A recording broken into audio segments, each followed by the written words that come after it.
It's August 15th. I'd like to welcome everybody. Our first item is roll call. I guess I'm the only one that hasn't signed in.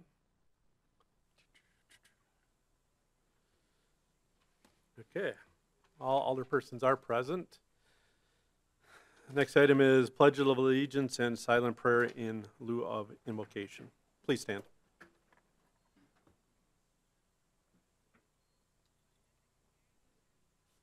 I pledge allegiance to the flag of the United States of America and to the republic for which it stands, one nation, under God, indivisible, with liberty and justice for all. Amen.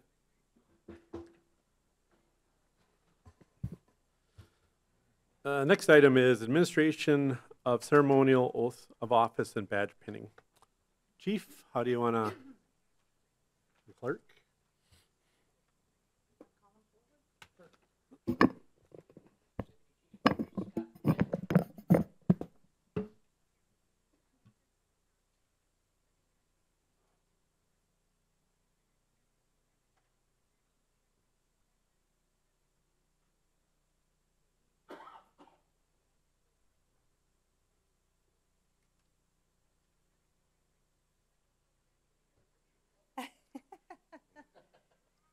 Okay, please raise your right hand and repeat after me.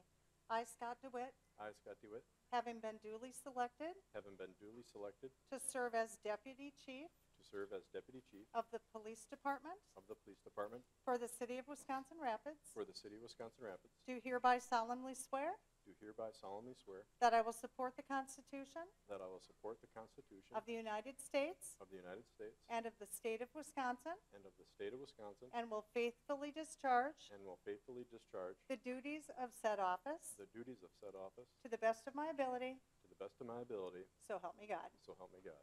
Congratulations, Deputy Chief. Thank you.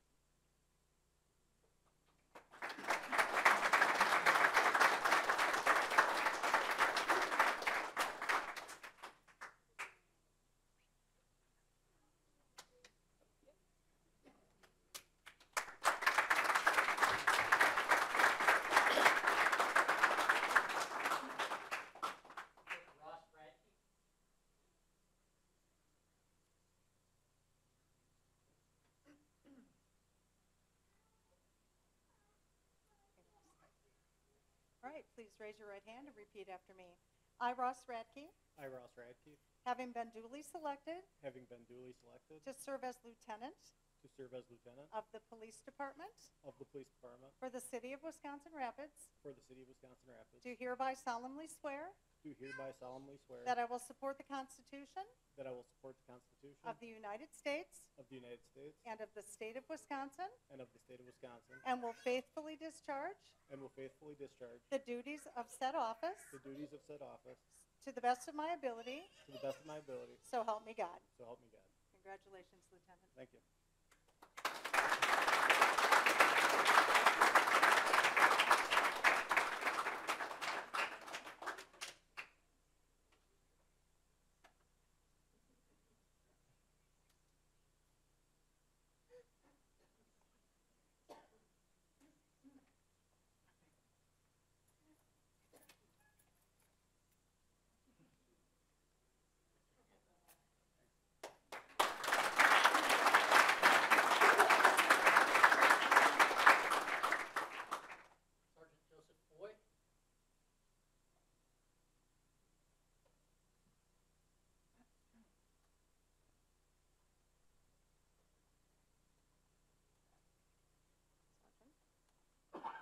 Please raise your right hand and repeat after me. I, Joseph Foy III, I, Joseph Foy III, having been duly selected to serve as Sergeant of the Police Department for the City of Wisconsin Rapids, do hereby solemnly swear that I will support the Constitution of the United States and of the State of Wisconsin, and will faithfully discharge the duties of said office to the best of my ability, so help me God. Congratulations, Sergeant. Thank you.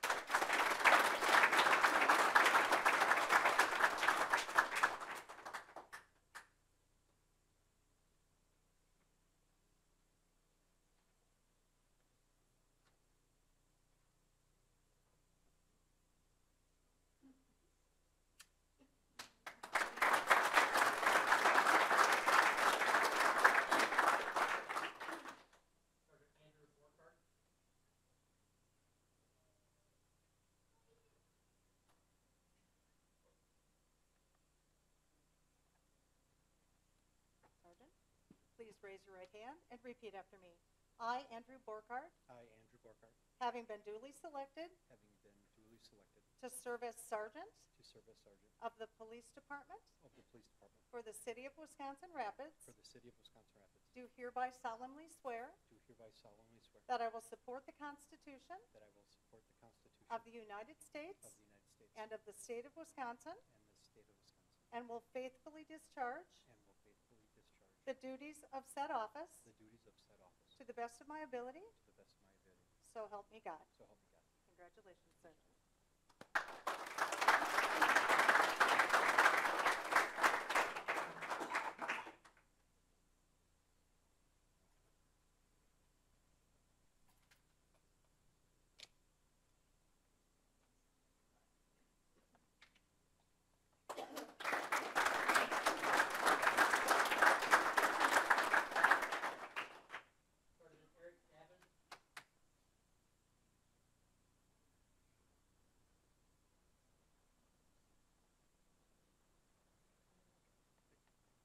Please raise your right hand and repeat after me.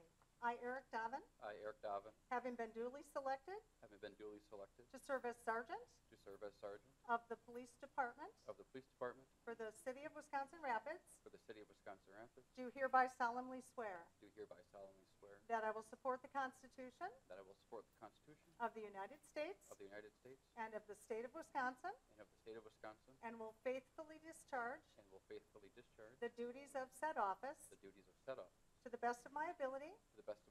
So help me God. Congratulations, Sergeant.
Congratulations. Opportunity to sneak out now.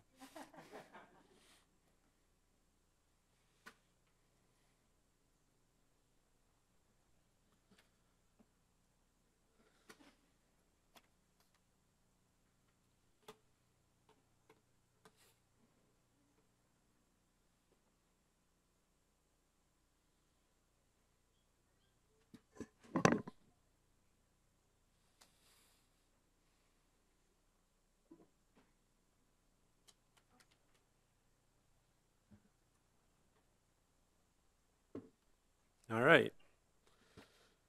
We're on to item 5, which is the reading of the minutes of the previous meetings held on July 18th and July 20th. What are your wishes?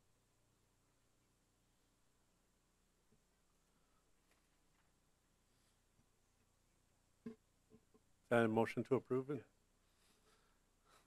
Thank you. So we have a motion and a second. Any discussion? Seeing none, please cast your ballots.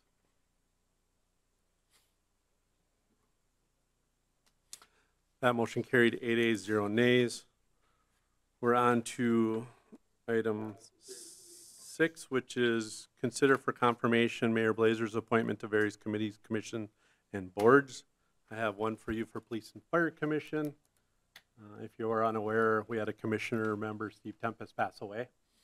And so I've appointed Mike Tim to be his replacement. I'll make a motion to approve. Thank you.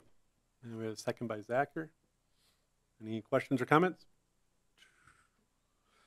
Seeing none, please cast your ballots. That motion carried 8 ayes, 0 nays. Congratulations, Mike. we are on to item 7 is the second reading of an ordinance amending Chapter 11 zoning ordinance, specifically Article 15 fencing, including modifications to various sections, including general requirements, dimensional requirements, and fence materials. See attachment 1.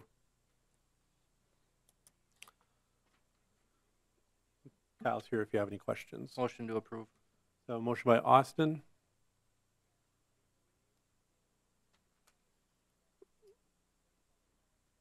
And we have a second by Bemke. Mr. Catno. Yeah, Kyle, if you could just speak to the reasoning for adjusting the code.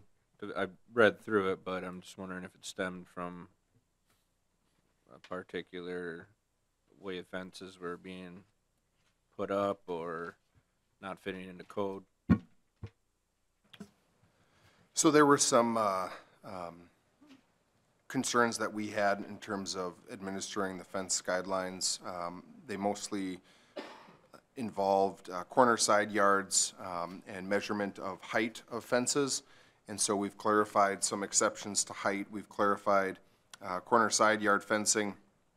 And then we've also made an amendment request to barbed wire fencing because there are utility installations in different districts that need barbed wire for security purposes. So those are the primary amendments that we've made and just decided to look at the entire fence code rather than just clarifying just those 3 areas. You good? Any other questions or comments? Seeing none, please cast your ballots.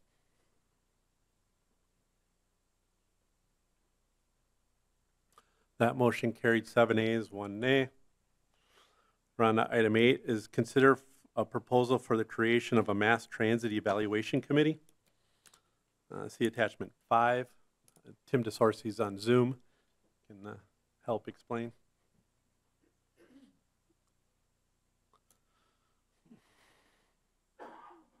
Tim, you there? Is that your microphone need to be on here? Can you hear me? I can hear you now.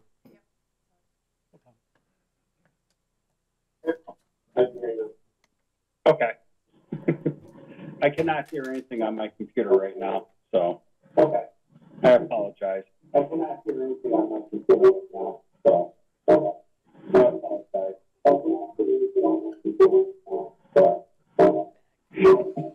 There's a lot of background noise, Tim.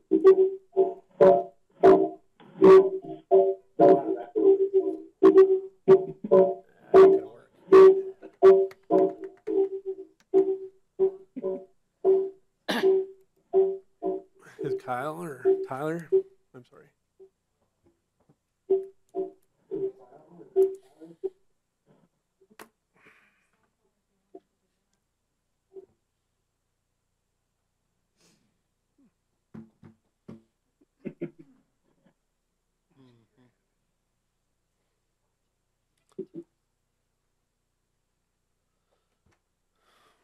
Okay.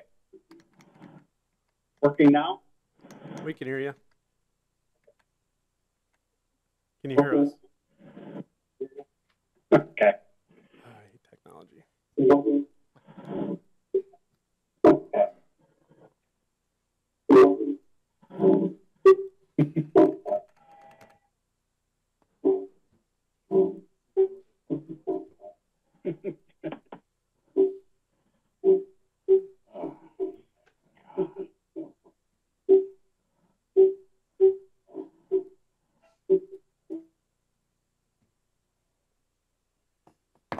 Tyler's gonna log in with them.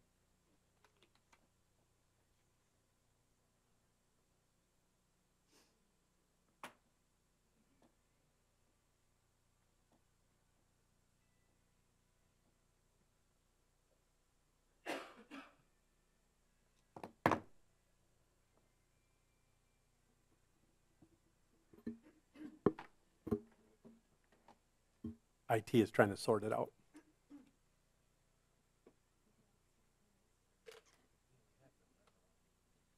Do you, I guess, do you have any questions or? Mhm. Go ahead, let's see if You can figure out the answer. Tim's not gonna be able to hear probably.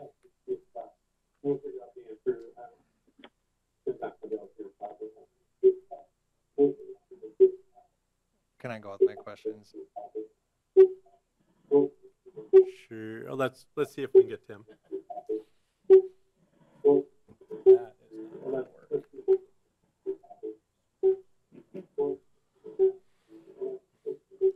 Hey, Tim.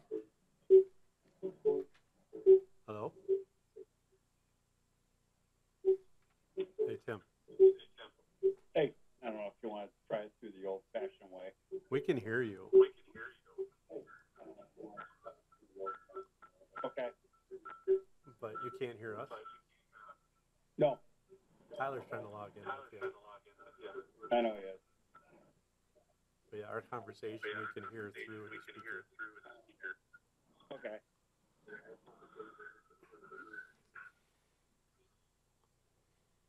How about now?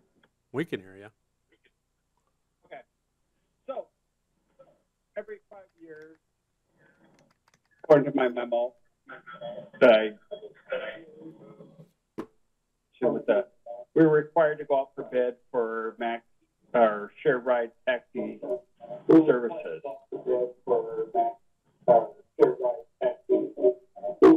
As part of that process, we have to, DOT requires, Wisconsin DOT, sorry, requires an evaluation committee form of 4 members. Historically, we've always used the finance committee for that, but since there's only 3 members, we have to form a separate committee because of the 4 committee member requirement. So basically what I'm asking tonight is the creation of a shared ride taxi committee, evaluation committee, and appointment of a chair for that committee.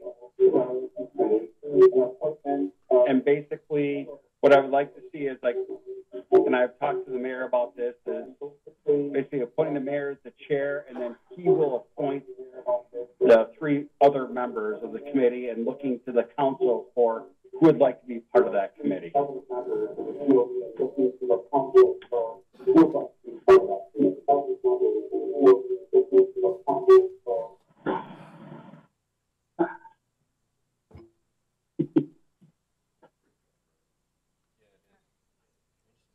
I tried to put him on speaker cell phone.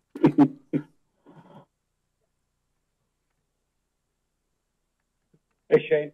Do you have Facebook on or TV on in the background? No. So what I'm going to do is I'm going to put you just put my cell phone with the speaker on, okay?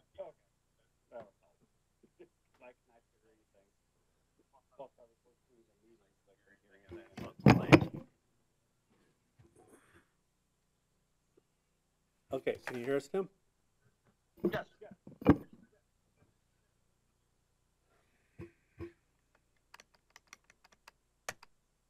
Okay, so I don't like this background.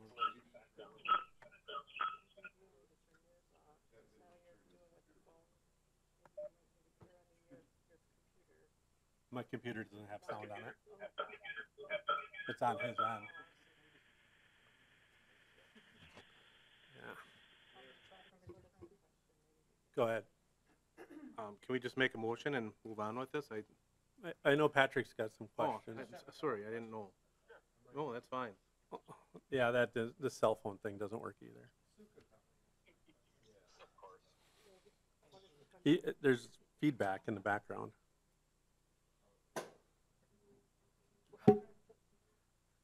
Okay, so my questions are, is it limited to 4 people, like, Is it and limited to 4 is people? before it was made up of the, They say a minimum of 4. So it's limited to a minimum of 4 people. okay, so before it was the finance committee, so it's made up of 4 people of the council, correct? So before there wasn't a number, so before the finance committee just did it. But now the state has set a 4 minimum membership to the committee. So he's trying to figure out how to do that 4th. And that's why I think he suggested that the mayor do it, because I'm here at staff, and then 3 other council people at a minimum. But if 5 of us wanted to be on it, you would take 5. Sure. All right, that's all I had. Thank Okay. you. Any other questions? Or-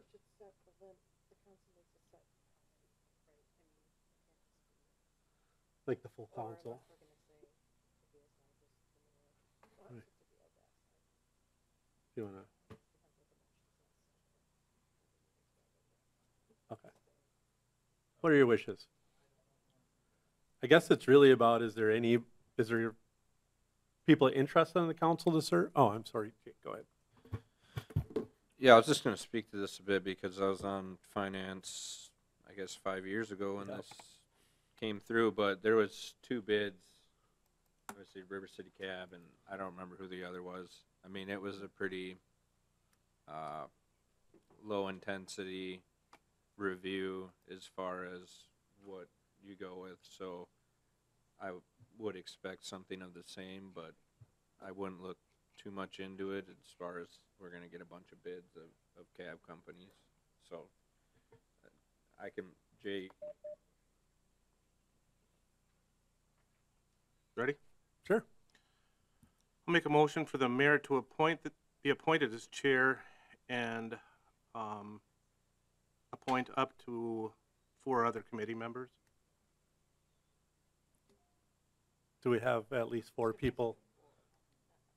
Up to as many as. Okay, so we need at least a minimum of 3, so we have Correct. a total of 4? Yep. Okay. So we have a motion. And a second, thank you. Any further discussion? I guess my only question is, do I have 3 people that are at least willing to be interested, you think? Okay, so we've got, good. I just wanted to make sure we had at least enough. All right, so we got a motion and a second. Any further discussion? Seeing none, please cast your ballots. That motion carried 8 ayes, 0 nays. Okay, I'll be in contact. Thanks, Tim. Have a good night. We're on to item 9, which is consider approval for an amendment to the industrial service agreement with Mariani Packing Company, Inc., as recommended by the Wastewater Treatment Commission at its meeting held on August 9th, 2023. Derek is here if you have any questions. We have a motion by Rayon. Is that to approve the agreement? Tom? Is that, okay, thank you. Is there a second? And we have a second by Mr. Pollack. Any further discussion? All right, seeing none, please cast your ballots.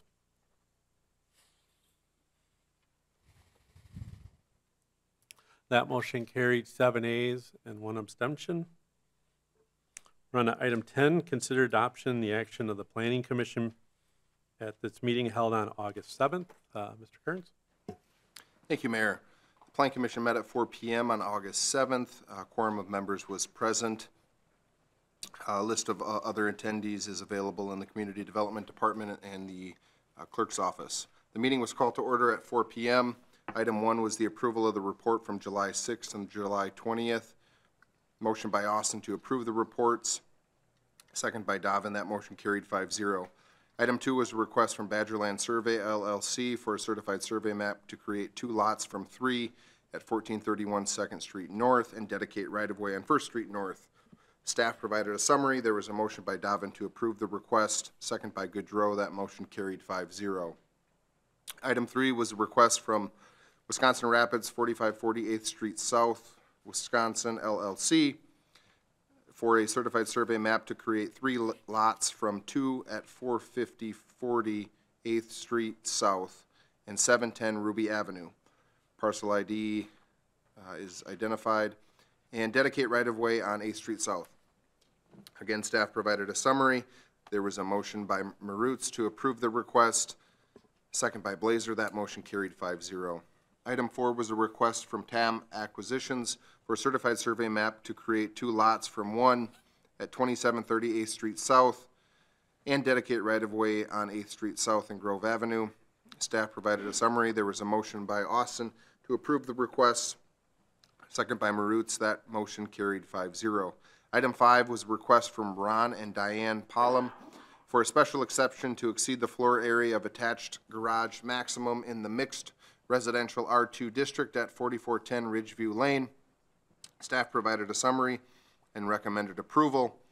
There was a motion by Blazer to approve the request, second by Goodrow. That motion carried 5-0. Item 6 was a request from Marshfield Clinic to amend a previous site plan review to modify the site configuration at 220 and 440 24th Street South. Staff provided a summary. There were some questions amongst the commission about the helicopter landing pad. There was a motion by Austin to approve the request subject to the conditions outlined in the staff report. A second by Davin. That motion carried 5-0. Item 7 was a request from Alternative Edge for a site plan review to construct an accessory structure at 711 Peach Street. Staff provided a summary. There was a motion by Goodrow to approve the request with 3 conditions outlined within the staff report. There was a second by Marutz. That motion carried 5-0. Item 8 was a request from Tim Randall for a site plan review to construct a restaurant and drive-up service window and associated site improvements at 2730 8th Street South. Staff provided a review and recommended approval with conditions. There was some discussion. Eventually, a motion was made by Marutz, subject to 6 conditions outlined within the staff report. There was a second by Davin. That motion carried 5-0. Item 9 was a request from the City of Wisconsin Rapids, a public hearing and action to amend the zoning ordinance, specifically Article 6, Division 3, driveways, including modifications to dimensional standards. Staff provided a summary. The public hearing opened at 4:33 p.m. Nobody spoke in favor and nobody spoke against. That public hearing closed at 4:33 p.m. There was a motion by Goodrow to approve the ordinance amendment, second by Blazer. That motion carried 5-0. Item 10 was a request from the City of Wisconsin Rapids for action to amend the city's municipal code, Chapter 46, sign code, to clarify language for civic event banner requirements. Staff provided a summary. Motion by Austin to approve that amendment to the sign code, second by Goodrow. That motion carried 5-0. Item 11 was a conceptual project review for a 38-acre site north of County Highway Z between 12th Street South and 16th Street South. Director Kearns provided a summary of the request. There was some discussion about Highway 54. Positive feedback was provided. There was a motion by Goodrow to approve that concept plan, second by Austin. That motion carried 5-0. Item 12 was adjournment. Motion by Marutz to adjourn, second by Goodrow. That motion carried 5-0. The meeting was adjourned at 4:53 p.m. Thank you. Thank you, Mr. Kearns. What are your wishes? Motion to approve the report of the Planning Commission. Thank you, Mr. Austin, seconded by Veneman. Any further discussion or comments? Seeing none, please cast your ballots. I'm sorry. Hold on. Mr. Rayom? Sorry about the lateness. On number 11,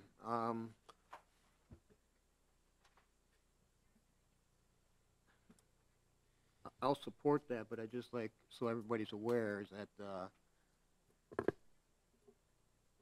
it's been in the, it's been on our books for a number of years. It hasn't gone anywhere, but that is the proposed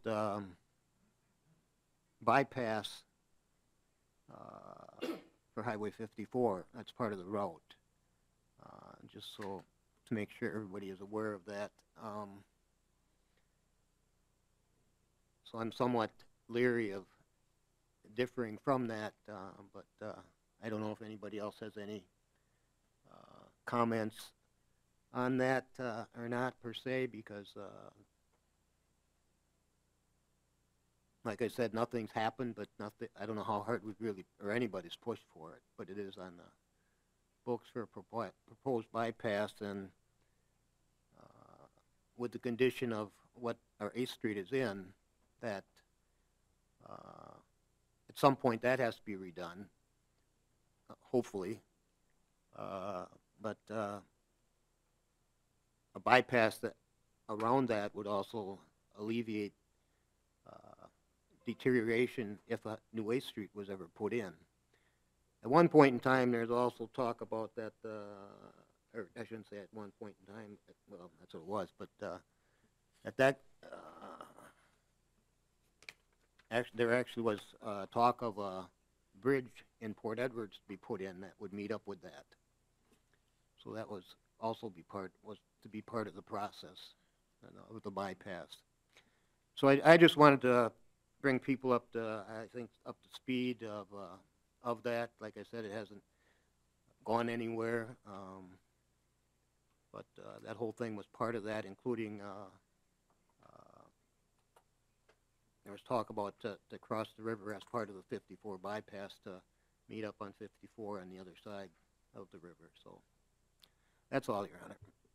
Thank you. Mr. Katna? Yeah, Kyle, could you speak to item 9 and why the request was made to amend Chapter 11 for driveways? So we had done some research, because this is kind of an oddball requirement with regards to shrinking the width of a driveway dependent upon the setback of the home. And we found that there aren't any other communities that have a similar ordinance like this. So we felt as though it was appropriate to kind of come in line with those other communities and permit driveways to be wider than 12 feet if they're further set back. It also didn't necessarily make sense that if you had a 40-foot setback home, you had to shrink the driveway to 12 feet at the property line, but then 8 feet into the property, you could flare it to any width that you wanted, ultimately, or to the maximum width. So that 8 feet, I don't think, creates beneficial aesthetic if that's what the code was trying to do, was trying to, I think, reduce the asphalt within the right-of-way, and I don't think that 8 feet necessarily made a huge difference from an aesthetic standpoint. I think the only other thought with that reduction as the code is currently written is that perhaps it limits, right, the amount of runoff into the street, the curb and gutter and so forth. But again, if you have a home closer than 40 feet, you can have a driveway, 30 feet wide in width. And so in other parts of the city, there are many driveways that are wider than 12 feet. So I think in fairness and in alignment with other communities, it seemed appropriate to pursue this amendment.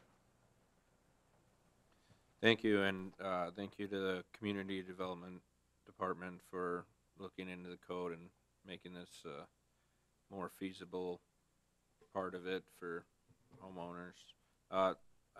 The second one would just be what the Tom said. So the conceptual project review in the bypass, is there a reason why we're getting ahead of this if there's no planned project, or what is the reasoning behind why this item was brought? So we've got, I should say, there's existing city property, about 120 plus acres east of the city that currently is used for wellhead protection. We've brought items before council to discuss opportunity for developing this acreage. The code permits the development of residential unsewered lots within these wellhead protection areas. So with regards to enticing development, capturing additional single-family, multifamily, two-family developments, I think it's in the city's best interest to look at some of these areas. So that's what this concept plan does. It looks at that 38-acre parcel behind Walmart that's already surrounded by development, already has access to utilities, and this very kind of basic concept plan does just that. It summarizes for an interested party, for the community, what this could develop as, and obviously the last page of that plan is what we're recommending that it develop as, given some of the adjacent uses, the infrastructure, and so forth. So I think that's the intent of this, is to use it as a structure if and when we're receiving interest from developers looking at developing either multifamily or single family. The plan is meant to be a guide and respond to those requests. Thank you. Thank you. Mr. Austin. On item 11 as well, Kyle, you had mentioned there's potential for an alternate route of the 54 bypass. Can you speak to that? So we've discussed this internally, that perhaps Highway 54 that currently cuts through the site, if you look at the concept plan, we do identify the 54 bypass, which would be on page 4 of the concept plan. It currently cuts through the site, but I think there is the ability for it to carry south on 20th Street and then have an interchange further east that would then divert cars from this, from transecting both this parcel and the parcel to the northeast, if you look on that page of the concept plan. So while I don't think it's necessarily been, vetted, I think it is, in talking to Joe, an option that could occur possibly. It's just that the interchange would have to occur on Griffith and 20th rather than the slight angle that would carry traffic through.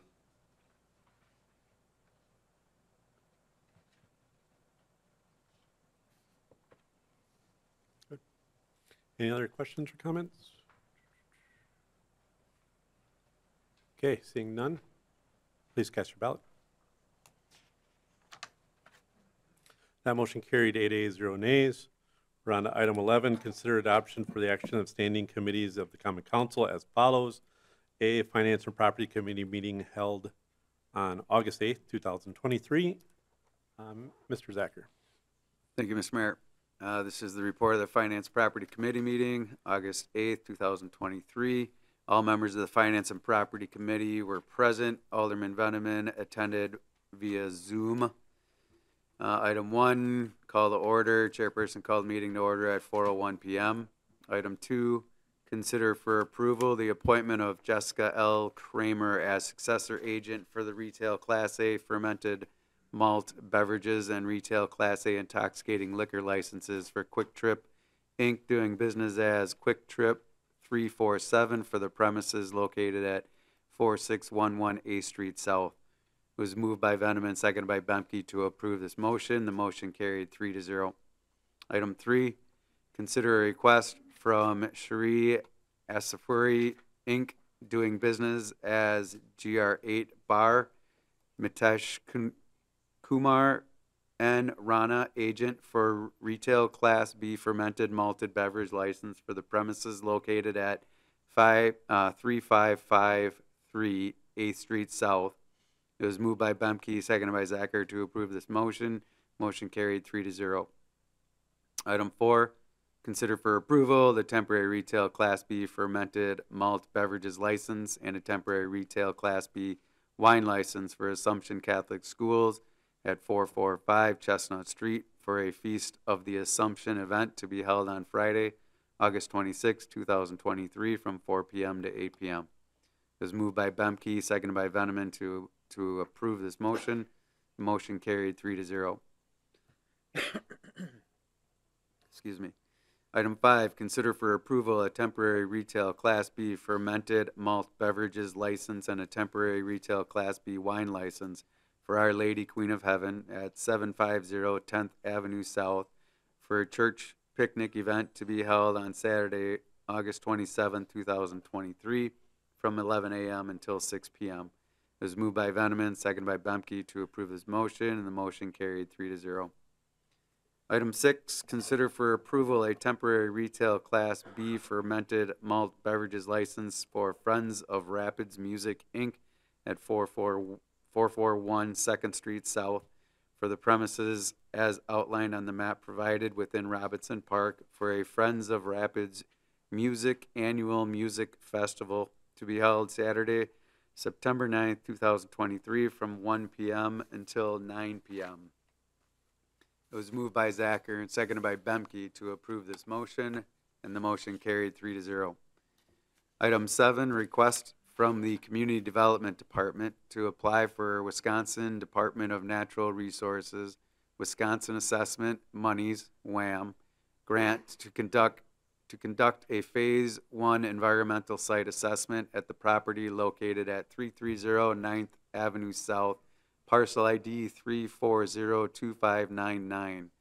It was moved by Bemke, seconded by Zacher to approve this motion, and the motion carried 3-0.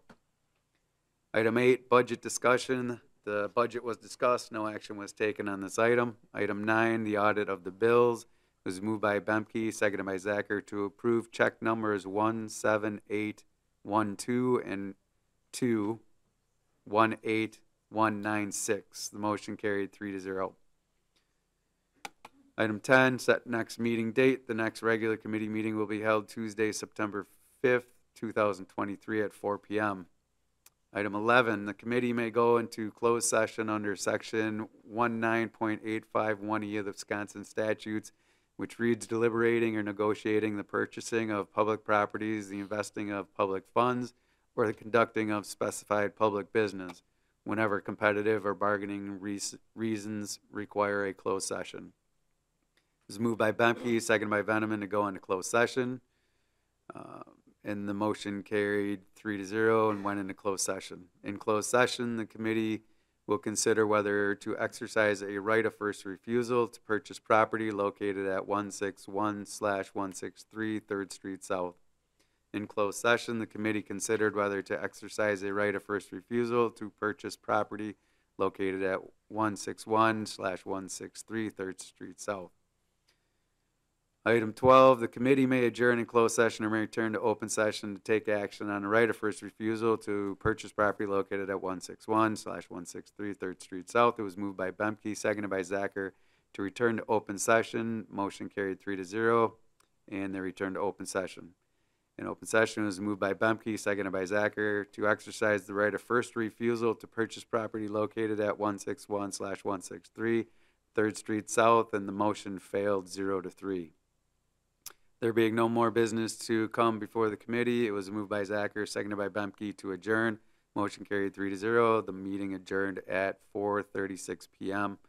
And with that, I submit these notes for approval. Thank you, Mr. Zacher. Mr. Rayo? Did you want to hold out an item? Okay. We don't even have a motion yet. Oh, we've got a motion by Mr. Veneman.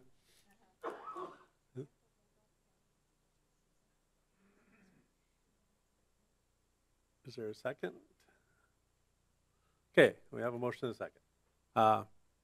Did you have a question? Yeah. Yes, Your Honor. The one item that's on here in closed session, and that there's a possibility of closed session at the end of the meeting. I would be interested in going into closed session at the end of the meeting. Okay. So by approving the minutes now here. We would hold out that item till the end of till the Okay. end. Is that what your wishes are? Yeah. Okay. So we'll take that up at the end when we do the other closed sessions. Any? No, you're good. Okay. Any further discussion or comment? Seeing none, please cast your ballots. That motion carried 8 ayes, 0 nays. We're holding out item 11 till the end of the council meeting. We're on to B, Public Works Committee meeting held August 3rd. Mr. Rayo?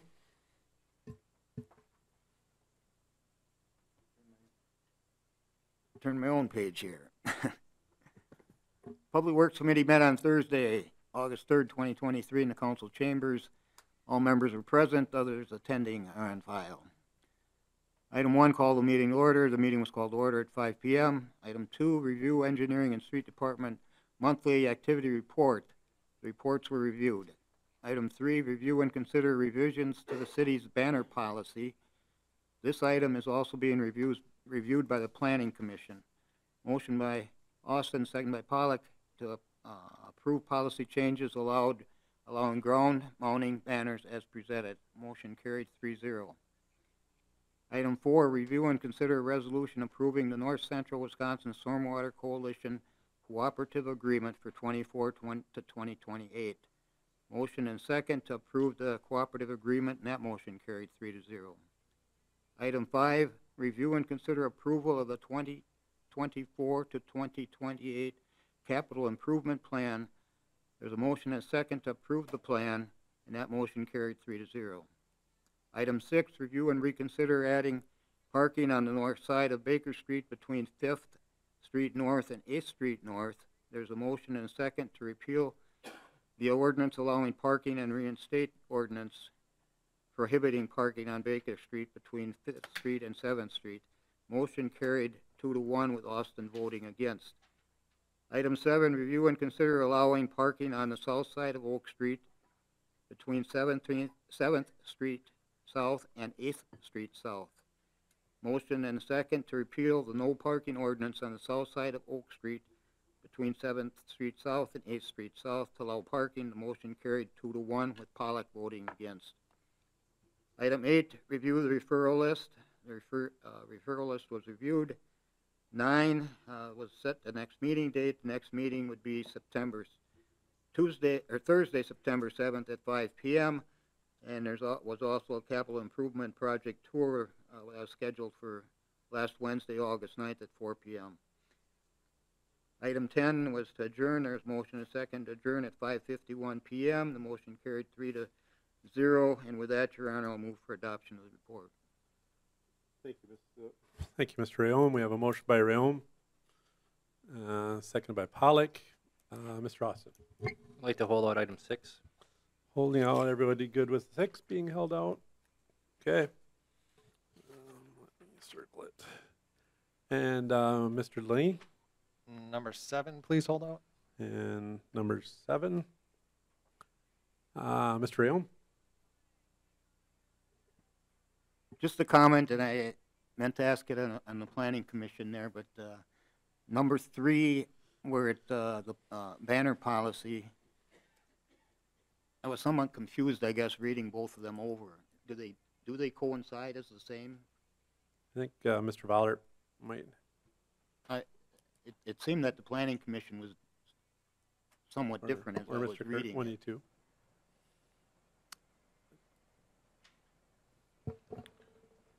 So I believe, excuse me, I believe the intent of the planning commission was to allow civic banners to be ground mounted. And then we brought the policy to the Public Works Committee to change the policy to allow that to happen. Because right now the policy was simply aerial banners. Kyle, is that your understanding? Yes, so they coincide. They go together, correct. So So one is an ordinance amendment, the other is a policy for staff. So if my memory's right, with the Public Works, that'd be at 4 locations is what we talked about, correct? And that's what it'd be with, and the planning commission, Kyle? So the ordinance does not identify the location, it just permits them, or clarifies what a civic banner can be mounted to, whether it's aerial Okay. or ground. So then the 4 locations in the Public Works, that would, Be the policy. Yes, That- the 4 that- locations that would is rule- that clarified would in the rule. Public Works Okay. agenda, yep. thank you. All right. Any other questions? Okay, seeing none on the balance of the report, we're holding out items 6 and 7. Please cast your ballots. That motion carried 8 ayes, 0 nays. Mr. Austin, regarding item 6. Yes, parking was approved in this location, I believe it was last year.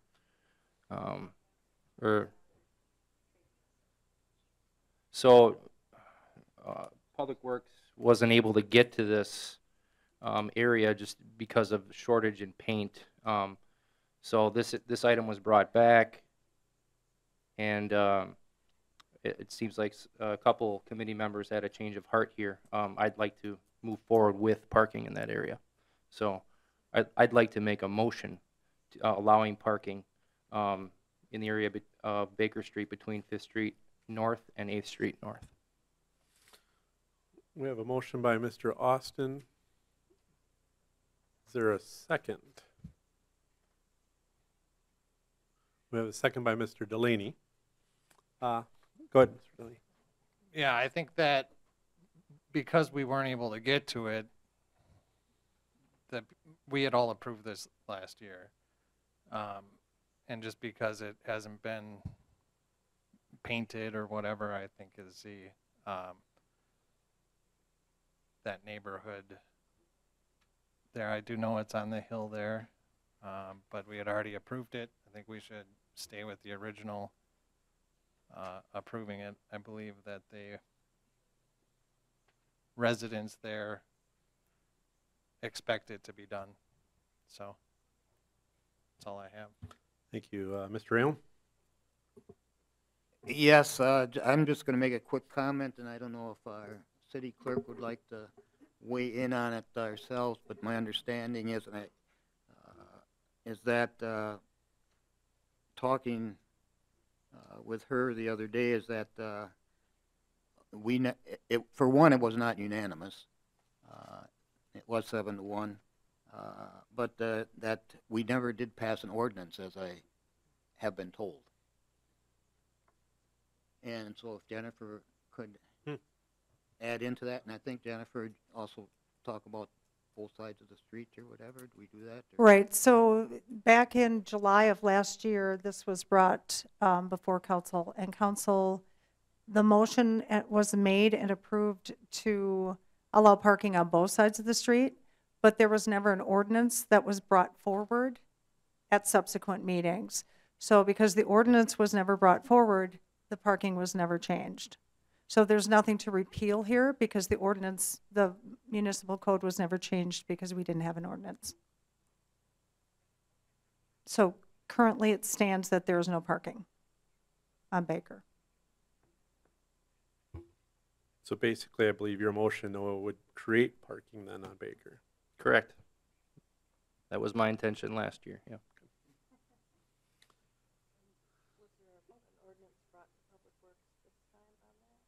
No, an ordinance will have to be brought back then. I think. No, there wasn't, because the committee decided, made the motion to repeal it, but since there was no ordinance, there was nothing to repeal, so we'd have to do an ordinance allowing parking on both sides or on one side. The original agenda item was on the north side. Well, then it would be for the north side. Okay. What we approved last year. Last year, the motion was to approve parking on both the north and the south sides. Then it's both sides. Okay. All right, Mr. Zach. Was there, seeing that it hasn't changed and there was no parking since we talked about this last year, have people come forward to request this again, or what brought it back to our attention?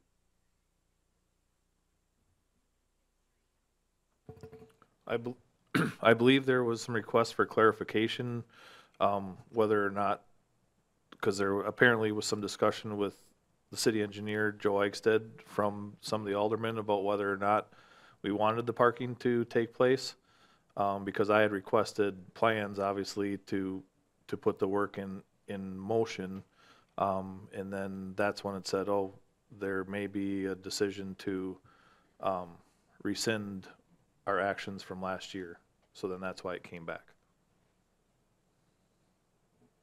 But I do not know, there's been no request to myself whether or not the parking was gonna, by the residents that had asked for it before. So is this just an alderman thing, or is it a citizen thing?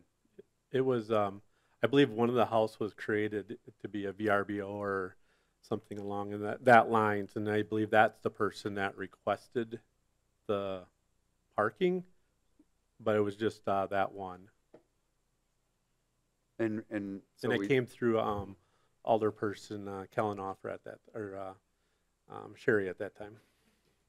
All right, so I guess my clarification question then is, there is a reason for it last time we talked about it. Is that reason still there, or is that reason no longer really valid? I don't know. I haven't heard anything myself. Okay. Okay. Thanks. But we Thank still you. do have a motion and a second on the floor. Thank you. Yep. Mr. Catno? Yeah, I guess point of clarification here. Since this was already voted, shouldn't the ordinance be brought rather than being an item to be voted on again? So I don't even know if any action needs to be taken here. I think if no action was taken well, I guess you gotta undo the committee decision, cause it passed 2-1. But shouldn't the ordinance come for a vote, not the decision, or? Well, the committee voted to repeal an ordinance which wasn't in existence, so basically it's a nullity. So I would suggest that if someone wants to change the current parking on Baker Street, that they would make a motion to, direct, have parking on north or south or one or the other, and bring an ordinance back to the council at the next meeting. Or you could refer it back to Public Works if you wanted to do it that way. But I'll leave it. yeah, to there's the- not gonna be any final action because you do not have an ordinance in writing in front of you Right. today. I'll leave it to Ryan to amend his motion. I'll amend my motion to what Attorney Schill just spoke to. Bring back an ordinance at the next council meeting? Or do you want to go to Public Works and then council? Straight to council? Council, yes. I think this has already been discussed enough at Public Works. You good with that, Mr. Delaney? Okay. Mr. Rayon? Thank you, Your Honor, and I guess can go with that. We'll debate it with when the ordinance is brought forward, but can we have debate this evening on it or not? And I guess I'm understanding that is for both sides of the street. Is that correct? Right, that was the motion. But if you'd rather wait for a debate till the next meeting, that's fine, whichever way you want to go with it. Yeah, maybe debate at the next meeting, and then you can always amend it too at the next meeting, should you want to change that ordinance to one side or another. Kind of depends on what you debate. Okay. If that works. I'll just make the comment, everybody just, if you just look at the location and see it, and see what you think about that. So we'll take it up next month. Thank you. Mr. Pollack? Well, my biggest concern was the safety on it. You have the parking and then you have the bike trail right alongside of it. And I'm not sure what the flow of traffic is on there. We never had a count on it, but it just seemed like just a bad situation on the safety part. And that was the reason that I made the motion on it. Thank you. Mr. Austin? Yeah, back a year ago, this parking scenario was vetted by our city engineer, and he didn't have any concern, so, thank you. Thank you. Any further discussion? Okay, seeing none. Please cast your ballots.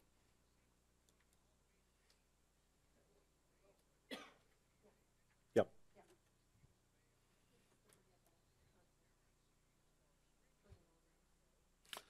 So that motion carried 6 ayes, 2 nays. Oops, excuse me.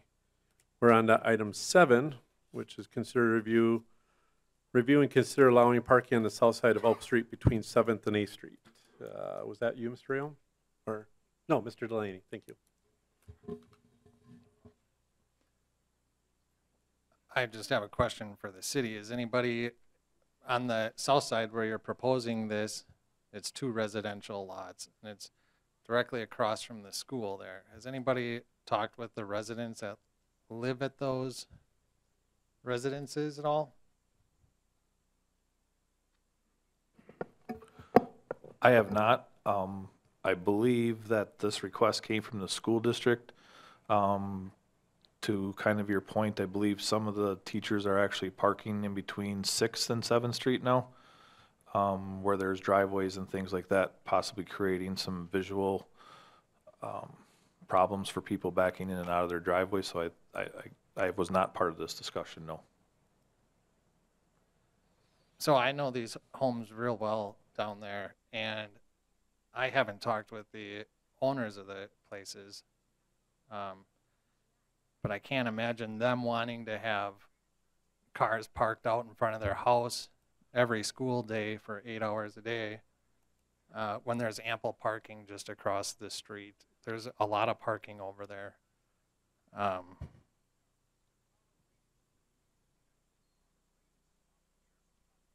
So I want to make a motion to continue as it is and not allow parking on the south side of Oak Street between 7th Street South and 8th Street South. So we have a motion by Delaney and a second by Veneman. Not to change the parking. Any further discussion? Mr. Allen? I guess just to follow through, if that's the route we go, is that that'll have to be marked as no parking. And as I'm being told is that we're getting away from using the yellow paint for one reason, that you can't see it in the wintertime. So it'd have to be marked with signs as no parking. And the other side of the street, if we just talk about that, I believe that is, I don't know if there is any parking. If it is, there's 2 hours, but I think it's a pickup zone there across the street there. So that's not all-day parking, to my recollection. I believe you're correct that it's a restricted for drop-off of the children.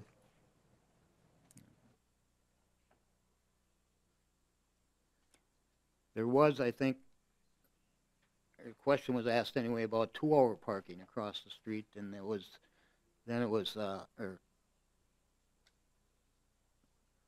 thought that maybe that would be more hazardous for if it was 2 hours or 1 hour or whatever, be more hazardous, that because people might use that for a pickup or drop off for the kids, that then they'd have to cross the street.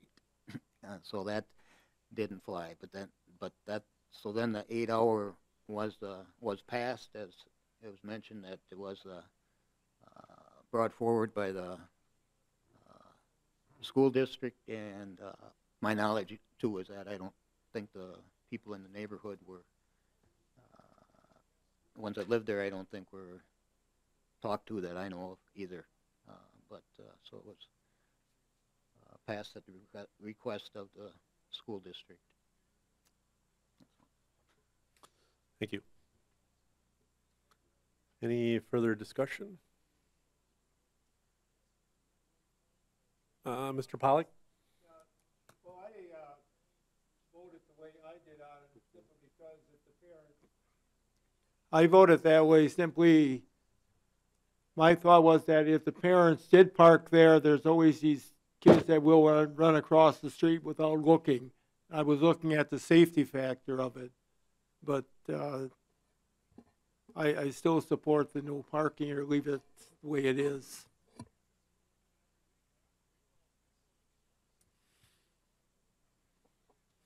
Okay. Seeing no other discussion, please cast your ballots. That motion carried 6 ayes, 2 nays. We're on to, do you want to read the next public report at on August 9th? Public Works? There's no action on it, though.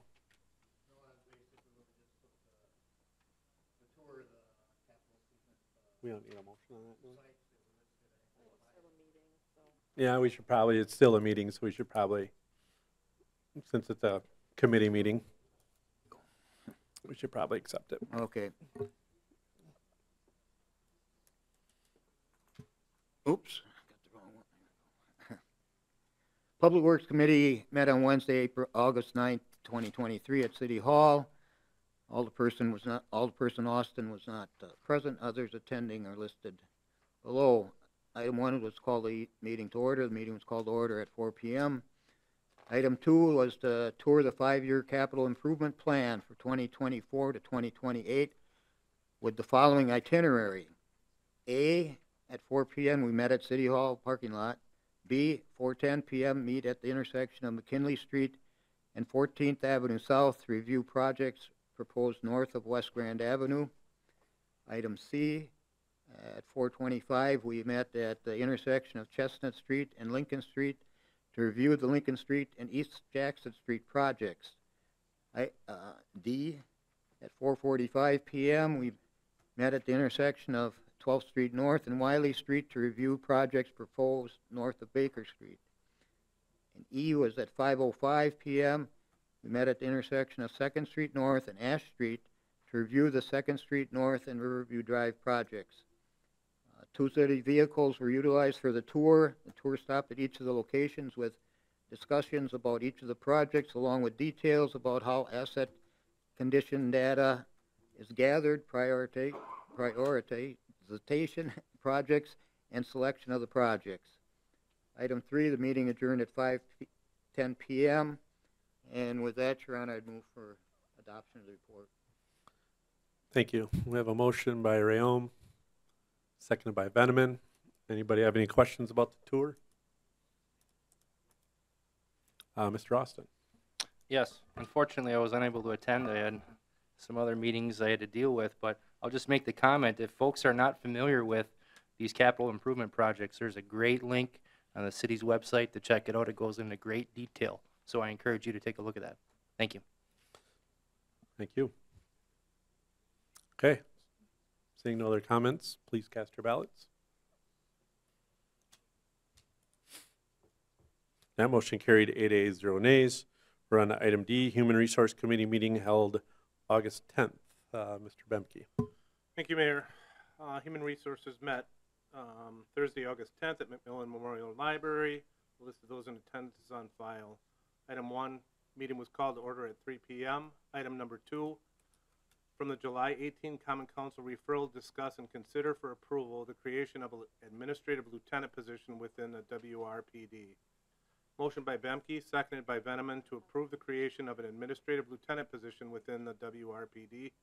Motion carried 2-0. Item 3, consider a revision of the overtime and on-call policy to provide that paid holidays shall be considered hours worked.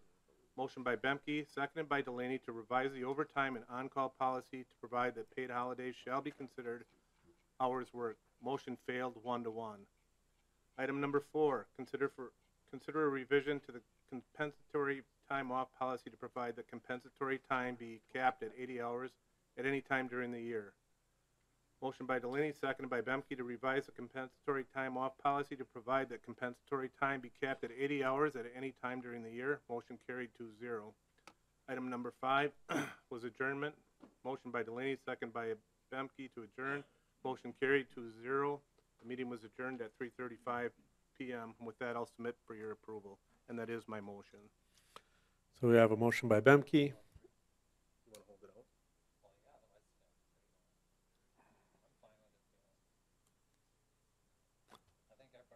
Oh, all right. Yeah. Somebody else can hold it out, too. Can we hold out item number 3, please? Item number 3. So we have a motion. Is there a second? We have a second by Mr. Delaney. We're holding out item 3.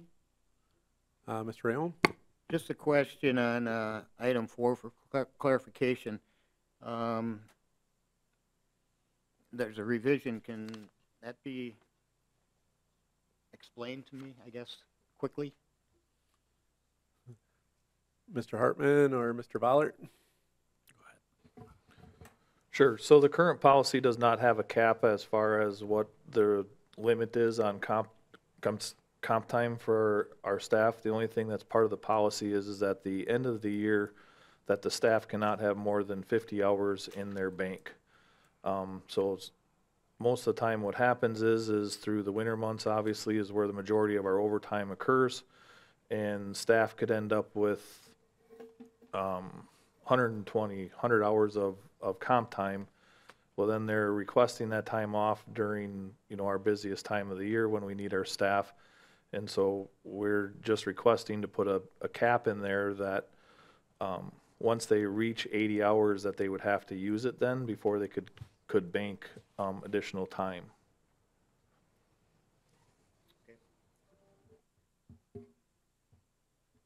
Any other questions? Okay, seeing none. We'll vote on the balance of the report, holding out item 3. Please cast your ballots. That motion carried 8 ayes, 0 nays. Regarding item 3, Mr. Bemke? I supported this when they brought us to this, but I think I will ask Mr. Ballard to speak to it, please. Do we want to get a motion on the floor first, or? I'll make a motion to approve this. I think we have a motion by Bemke. Is there a second? And we have a second by Mr. Austin. Mr. Ballard? Okay, so the request is being made, obviously throughout the fall and winter months, is when the majority, like I said earlier, that our overtime occurs. If there's a holiday that falls during the week and there's a snow event that happens on Saturday, our staff has to come in and work that Saturday at straight time until they reach 40 hours for the week, and then at that point, then they would work work their time and a half. What tends to happen is that obviously it's around the holiday season. There's typically a fair amount of staff that's already on vacation, and so we have a hard time getting enough staff in to plow the snow event. Now, this doesn't happen every single year because obviously it's weather dependent. I think that if the staff is allowed to consider the paid holiday as hours worked, that it would be easier to get them to come in to cancel their vacation or cancel their, not necessarily cancel, but if they have plans doing, family things or whatever, it would be easier to get them in if we were paying them time and a half versus the straight time on Saturday.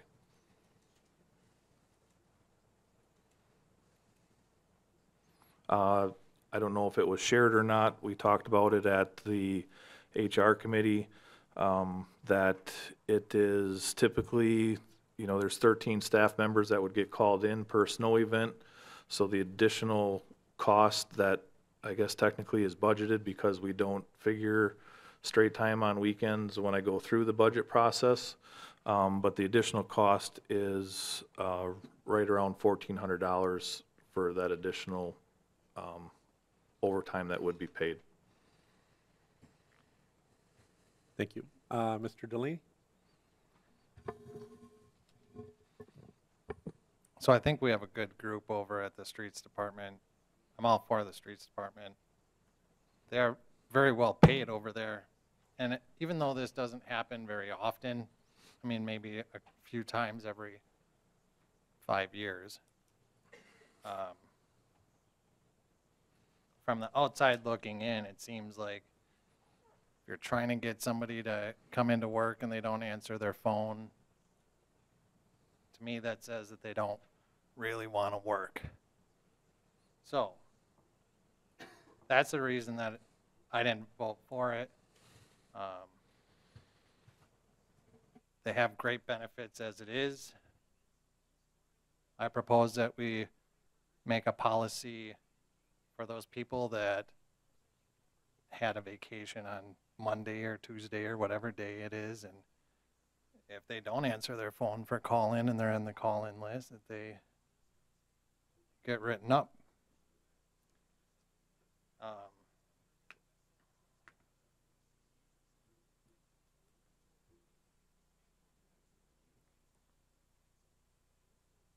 I did have one question on this, and that is if we do pass this through and they are paid at the time and a half, can that time and a half that they are having go for vacation like normal time and a half? So it'd just be going back on vacation days. So if they work 10 hours, would they get 15 hours of vacation pay?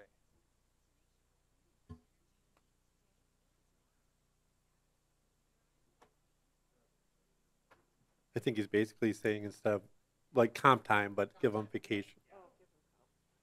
Yeah. And we think that's probably the time of year they take comp anyways. Yeah, whenever there's overtime, the employee can choose to comp it. They have the decision to take it in pay or being comped. Mr. Katna. Thanks. I'm not in favor of this, not because of anything to do with the street department. I just think a change to a city policy like this has ramifications that we may not even know yet, calculated outside of the street department. So I think perhaps a policy that's more specifically tailored to that and worded different than just a general, as was brought on the agenda, I would consider more, but as a city policy, I don't think I can vote in favor of this. Mr. Bemke. Thank you. So, first of all, I don't think this has anything to do with vacation. This is holidays only. So, there's that part of it. The second part of it is, I think there's probably some expense and some savings to be had if we get our most qualified people in our equipment on the weekends. And quite honestly, if Christmas is on Thursday and Friday, who wants to come in and work on Saturday, right? I think this is just a little bit of incentive for those guys to come in. Don't think it costs us that much. I think potentially the savings is we have our most experienced operators in on those days. So Paul wants to talk about that a little bit. Thank you. Anything further you have, Paul, or you good? Well, to Alderman Bemke's point, obviously it's a $300,000 piece of equipment that's plowing 24 feet of snow, and we don't want people that, you know, our workforce is relatively young anyways, and so we're spending time training them and things like that. You know, getting newer employees that maybe, you know, number one, aren't familiar with the city, because we are hiring people outside of the city limits, you know, and maybe not have spent much time in the loaders or trucks. You know, there is time savings with knowledge, obviously, but person gets better every single time that they do it. And there is possibility, like I say, you're plowing with 24 feet in front of you of, you know, breaking the loaders or breaking the plows, and then you're going to have downtime where next snow event you may only have 12 pieces of equipment or 11 pieces of equipment, plus then the mechanics having to come in to fix that as well. So, you know, I think it's, you know, as Alderman Delaney said, my work group is dedicated to what they do, and was just looking for some additional incentive to bring them in, you know, on these different times of the year that this may happen. Like you had said, it doesn't happen very often. And to Mr. Catnaw's point, I personally feel that our employee handbook should be looked at, because it's addressing 200 people within the city, and there's only probably 2 other departments in the city that aren't addressed, or that are addressed by the employee handbook, that come in on the weekends or after hours. You know, and that's the Parks Department, 3, the Parks Department, wastewater, and our engineering department. Otherwise, no one from HR is going to get called in on the weekend unless there's a natural disaster. Nobody's going to get called in on the weekend from finance unless there's something, you know. So I would be more than happy to address that with that. I mean, unfortunately, that's what happened in 2012 when Act 10 happened. Our work group was no longer able to be a union, and that's where all of these types of things were handled before. So, any other questions or comments? Mr. Rayon. Thank you, Your Honor. And that was the comment there, Paul, was one I was debating in my mind if I should bring up or not.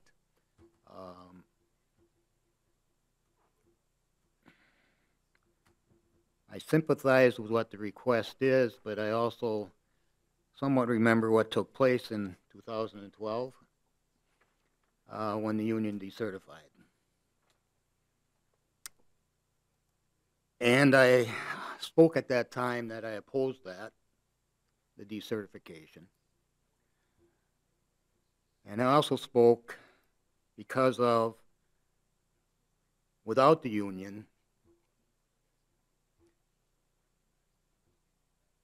with the union, is where really this request should come from.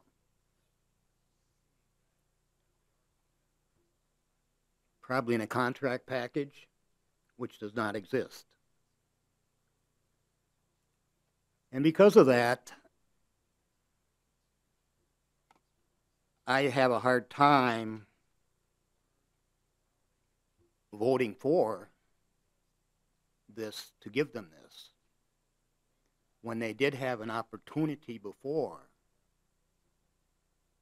to have brought something like this forward.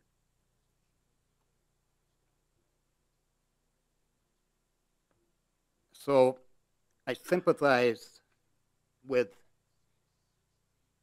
people being trained up to be able to do it, sympathize with who want, they might not want to come in.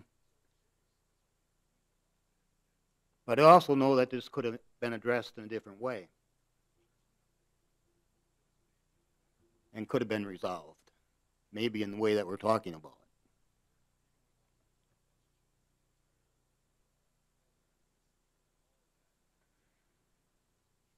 Somewhat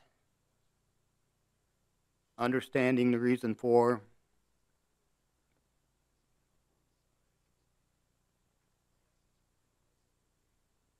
having sat on the side of in negotiations many times myself, not with the city, in that there should be, well, maybe something really makes sense, that there's not a give and take, but in other cases there is, what can we do here to do there? And so that is not here. So I just bring that up because of sometime, I guess, sitting in the chair here long enough, that experience, the mind gets jogged once in a while of something that happened a while back. So that's why, because it was brought up, I was debating in my mind, should I bring that up or not? But they option to decertify at that point in time, and I think because of that, I guess maybe we got to live with what we got. Thank you. Thank you, Mr. Zacher. Thank you, Mr. Mayor. I would just have to add that I think it's a different era right now, or day, and I think finding the right people to be able to do the job that we're asking them to do is harder and harder to come by. And like you said, the size of the vehicle, like, it's not dangerous. And I don't know about anybody else, but I love when the roads are cleaned up. That's awesome, and they do a great job with it. So I think that this is a fair way to be able to say thank you for the job that they're doing, and to help them keep doing that for us, because we're the ones that reap the benefits from that. But then also, if people are still, obviously you have an issue if people are still not answering their phone, like not doing their share to be a part of that team, and I think that's a separate issue. But yeah, but for those that are willing to do it and do a good job, I think it's a good way to show our appreciation. Thank you. Thank you. Any further discussion? So we have the motion on the floor, seconded to approve the item, the overtime policy. Okay, seeing none, please cast your ballots.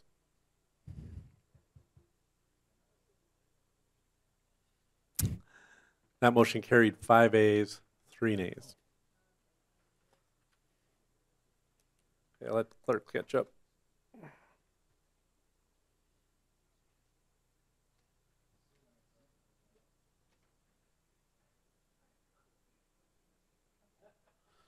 All right, we are on to item E, which I think we've all been waiting for, which is the Legislative Committee meeting held on July 27th.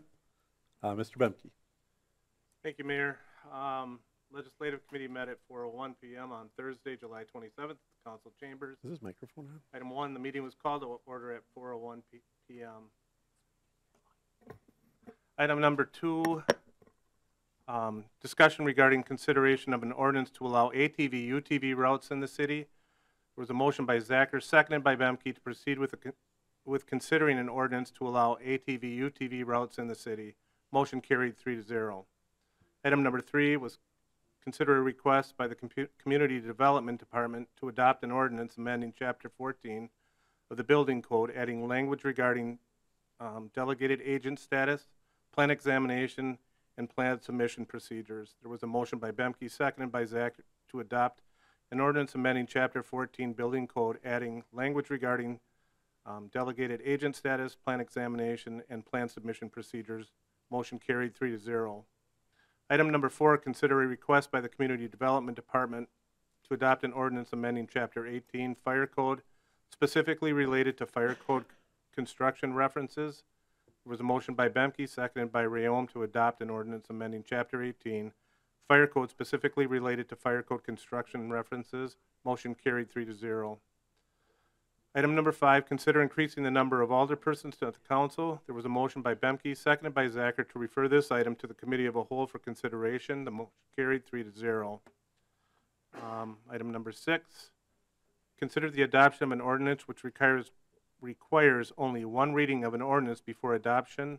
There was a motion by Zacher, seconded by Rayom, to adopt an ordinance which requires only one reading of an ordinance before adoption. Motion carried 3-0. Next meeting of the Legislative Committee is scheduled for Tuesday, September 5th, 2023 at 5 p.m. Item number 7 was adjournment. Motion was made by Rayom, seconded by Bemke to adjourn. Motion carried 3-0. The meeting adjourned at 5:47 p.m. And with that, I will submit for approval the Legislative Committee minutes. Is that a yes, motion? that is a motion. Anybody want to hold out any items? Figure I'd ask right away. You want item 6?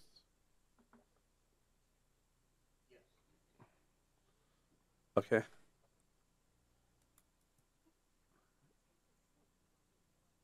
Mr. Delaney?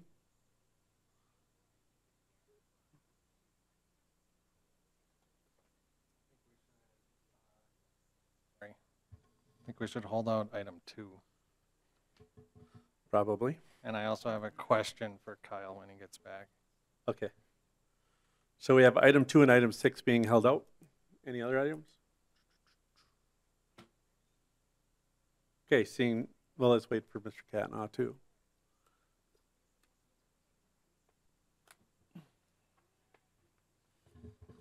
I can ask my question. Yes, since go we're ahead. just got some dead time here. On the fire code that we have amended to adopt that policy, is that in addition to is it more restrictive than the state code? Or is it the same as the state code? Oh, you're back. Todd and Kyle are here. Actually, I can answer that. There was a law put in place during Walker's administration. A community or a city cannot be any more restrictive than what the state code is. We can be less restrictive, but you can't be any more restrictive than what the state code is. And the only things that were changed in that Chapter 18 was basically the references as to the codes that guide the state when it comes to building construction with regards to fire code. So fire alarm systems, sprinkler systems, things like that. So basically was really a cleaning up of our Chapter 18 along with the building construction codes so that E-Plan review could now do our plan reviews. And if Kyle's got anything else he can add. That's a great answer. Thank you. All right, Mr. Catnaugh, just for your information, we are on the Legislative Committee. We've held out item 2 and item 6, and we are just going to take a vote on the balance of that report. Yep. So, seeing nothing else, please cast your ballots.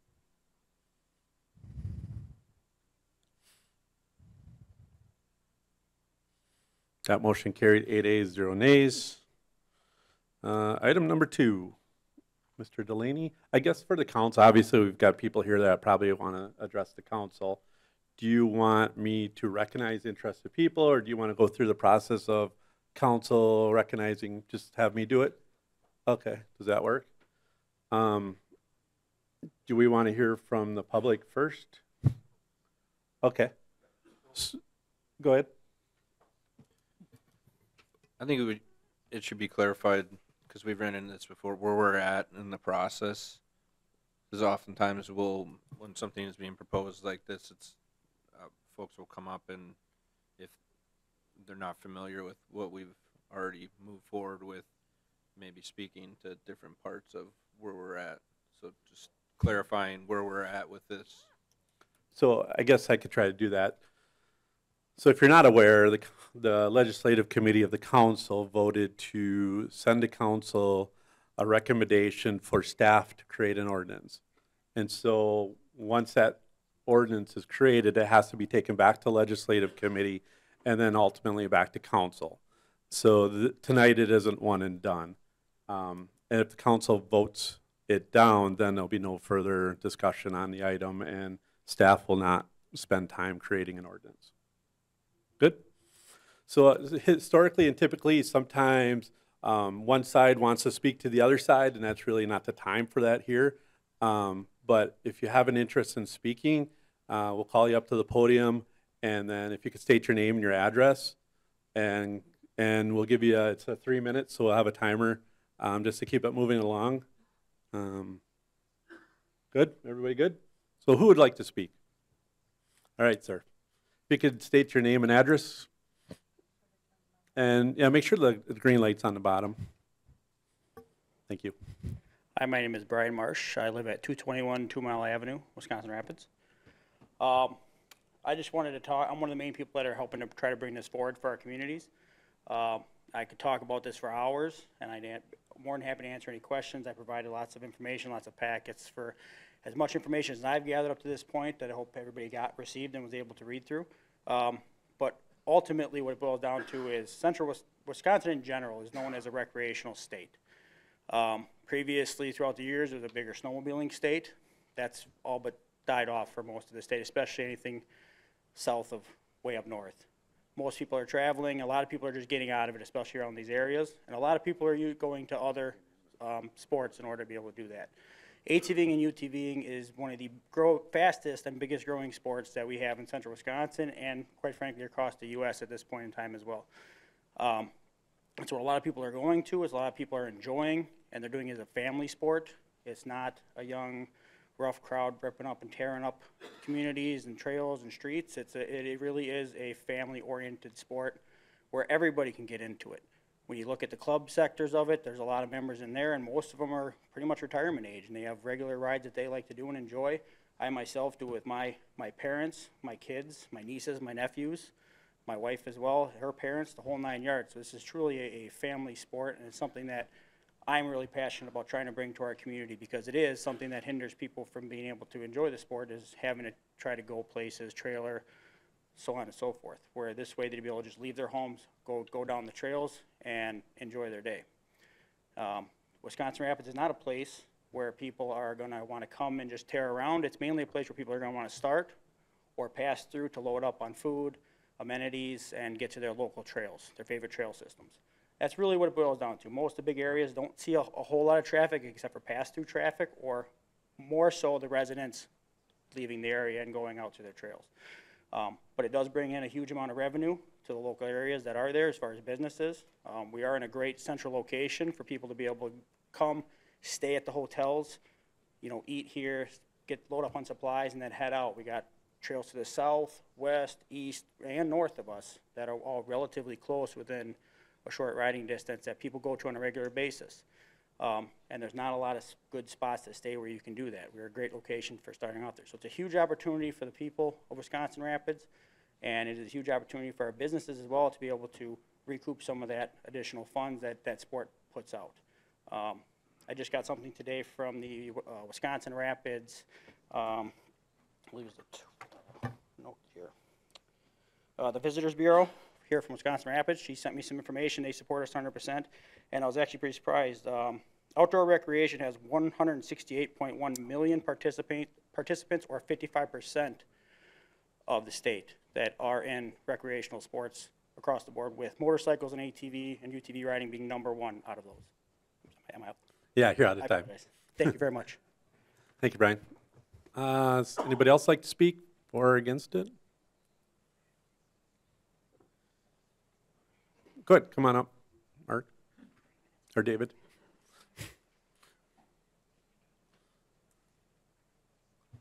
Hi, my name's David Straka. I live at 6521 Hemlock Street in Vesper. I'm here representing the Central Wisconsin ATV UTV Club. We meet regularly, monthly. In fact, tonight was going to be our meeting, and we chose to have our meeting here. So thank you very much for our presence. And I'm represented with anyone that has a shirt on like this. As you can see, we are mostly in our 50s and older. We're advocating for this more for something to pass through town and get across the river. Because right now, the only river crossing we have is Nakusa. So if you guys were to pass this, it would give us a pass through. And we are definitely look to, if we see anything going on that's foolishness, we try to nip it in the butt, because we are advocates of abiding by the law and doing things by law. Thank you very much for your consideration. Thank you, David. Anybody else wish to speak? Yes, sir. Or, go ahead. You can come on up, and you can come up next. All right. Hi, my name is Steve Schiffrel. I live on 811 15th Street South. So I am actually representing the other side here. I'm opposed to this. Some of the reasons I'm opposed to that is the noise and the quality of life for the residents of the city. I understand while there are members of the city that maybe own these vehicles and would make use of this, I feel the majority of people do not. And I actually went out and spoke with a lot of my neighbors today, and I gathered some signatures in support, or rather opposing this, and they shared the same sentiments. And I guess one of the other big reasons I'm against this is the public safety factor. As far as I'm aware, there's not a lot of regulations for these vehicles, so you don't need a driver's license to operate them. And if you have an OWI conviction that's separate, you're allowed to operate these vehicles, even if you've, and correct me if I'm wrong, but I believe those items there create a huge challenge for law enforcement on how they would have to, police. So I guess that's all I have. Thank you. Thank you. Sir, back there. Yep, coming up. While he's walking up, the council, Steve, they can create an ordinance that would include a requirement for a driver's license. Come on up. And so they can put those things in an ordinance to make that requirement. Hello, everybody. My name is Adam Daubert. I am the Vice President of Northeast Central Wisconsin ATV UTV Association. I drove all the way here from New London. I was invited by your residents to come and speak.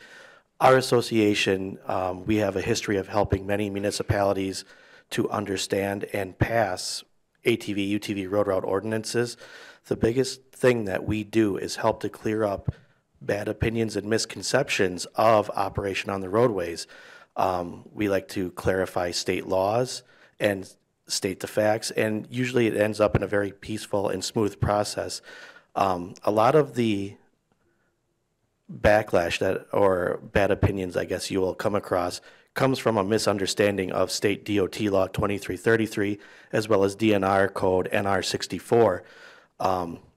We believe that if you just stick to the basics of the two state laws from the DNR and the DOT, as well as your county ordinance, you can make this a relatively easy process for law enforcement, not only from your local PD to your sheriff's department, state troopers, as well as DNR conservation wardens who are in vehicle patrols.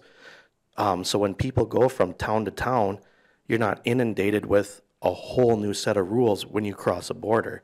It should be a smooth process when you go from municipality to municipality where it's easy for the operators as well as law enforcement to understand the rules and makes it easier for people to enjoy a very popular growing recreational motorsport that I've been told a lot of people who have outgrown motorcycles have hung that up and got into ATV, UTVing because they can enjoy it more with family.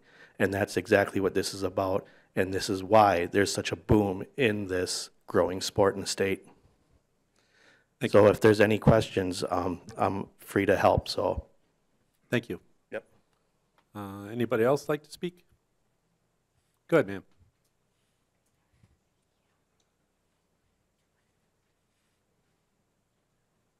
Address is 1431 23rd Street North. My name is Cheyenne Ziska. I started it. Brian's been helping with everything. Like he said, the biggest thing is it's a family sport. Me and my husband take my 4-year-old and my 9-year-old, and they ask, when are we going to go play in the mud? Well, we're not going in the mud all the time. We drive to go get ice cream. We go to Swiftwater a lot. We trailer to Fallback. We unload and we ride to Swiftwater. We ride out to Papa Bear's in Rome. I mean, we do a lot of just riding around to take the kids to enjoy it, doing other sports. I mean, we even take my son to his baseball games on the 4-wheelers. So he enjoys it. My youngest one enjoys it. We're just looking to have a pass-through, basically. We do go on a lot of rides with, like, Amherst Junction and other surrounding areas, so it'd be nice not to have to trailer all the time, because it would save a lot. Thank you, Cheyenne. Anybody else like to speak? Come on up, ma'am. If you could state your name and address, please. I'm Julie Moore, and I live at 3220 Norton Street. Is in regards to the driver's license, I have my grandson who is 12 and has been riding since he's been about 3. His dad bought him his first wheeler. He romped around in the yard and putzed around. He did have to pass the DNR test to be able to. We did get him his ID card, and he enjoys it. He follows all the rules, the signs, the everything. And I guess I don't fully agree with the driver's license portion of it. Sorry, thanks. That's all I have. Thank you. Anybody else? Go ahead, Tom. Name's Tom Hughes, 541 Canal Street. Since this was introduced on Facebook, I've been following along and supporting the group that's been fighting for this for a while. I've been able to talk to multiple members across the city, both for and opposing the idea. It finally comes down to, is it as fair to this group as it is to anybody that's riding a Harley Davidson? Because as we know, Harley Davidson are DOT approved. They can be operated at 16 years old, and they have to be insured just like that, and they also have loud noise. So basically, if we're going to give access to the roads by motorcycles and Harley Davidsons, there's no reason why another DOT approved vehicle shouldn't have access to the same thing. Thank you. Thank you. Anybody else like to speak? Okay. I have some emails here. Aaron and Steve, I've got your email. I won't read it because you covered it pretty well. I have an email from Ryan Van Lot, close enough, that came to Mr. Delaney and I, and he, after being informed of the agenda item, I felt it was my responsibility to ask you all to not move forward in the consideration of allowing ATV, UTV traffic within the city. Please do not make the same mistake that my former municipality made by allowing ATV, UTV traffic within a residential neighborhood. When I moved here a year ago, I was quite frankly nervous about living within the city limits. I have found my neighborhood peaceful, the community incredibly inviting, and the amenities of Wisconsin Rapids, dare I say, worth my tax dollars. Wow. Wow. You don't hear that too often. While I have nothing against those who choose to utilize all-terrain vehicles, I have seen firsthand how ATV, UTV traffic can negatively impact the overall environment and well-being of a community. Our neighborhood is full of young children, seniors, and animals, all of which would be in needless danger from ATV, UTV traffic. As I walked this morning in our beloved city, enjoying the sounds of birds, nature, and other quiet neighbors in our beautiful community, I was extremely appreciative of Wisconsin Rapids in its current state of not allowing ATV, UTV traffic. Wood County provides its residents an ATV intensive use area, including 400-acre area with 10 miles of ATV trails to utilize, as well as routes in Wood County, continuing into adjacent counties. I'm appreciative of the bike and pedestrian-friendly, not to mention peaceful, quiet community that you create here in Wisconsin Rapids. I don't see the noise and safety issues of ATVs, UTVs being easily resolved. Therefore, must ask that my fellow citizens utilize the quads that God gave them. Respectfully or kindly, your neighbor. I also received 2 phone calls, one from Jerry Clark and one from Paul Kubishak speaking against it. A gentleman by the name of Jerome Duda also phoned me, and he was spoke in favor of the request. All right, council, in your hands.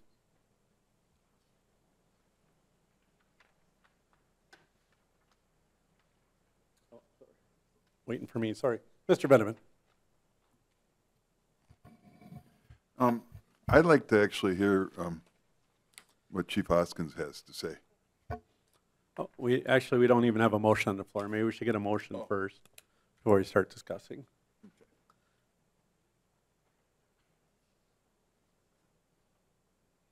Anybody want to? We have Mr. Zacher. What's your motion? Your microphone. Make a motion to direct staff to create a ordinance. Okay, so we have a motion. Is there a second for that? And we have a second by Mr. Bemke. Okay, go ahead, Mr. Benjamin. Yes, I'd just like to hear what Chief Hoskins' thoughts are on this.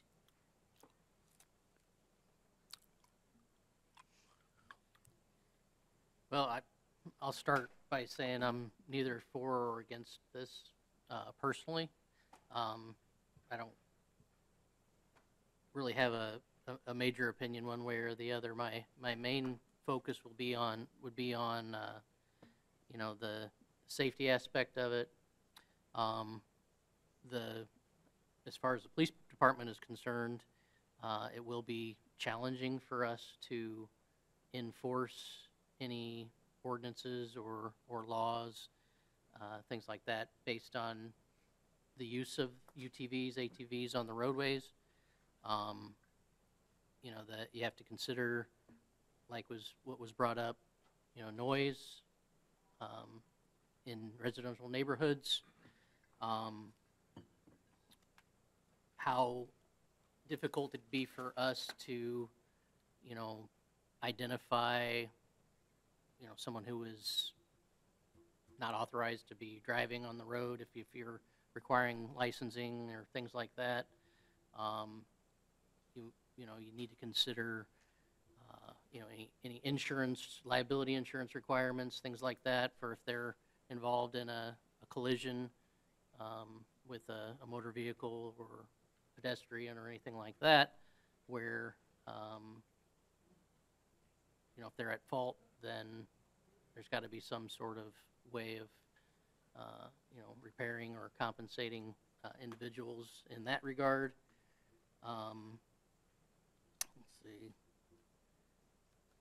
Of course, you know, adding unconventional vehicles to the roadway where people aren't used to having these types of vehicles on the roadway, you know, there will be problems. There will be, initially at least, there will be collisions. There will be, you know, and not the people that are here tonight.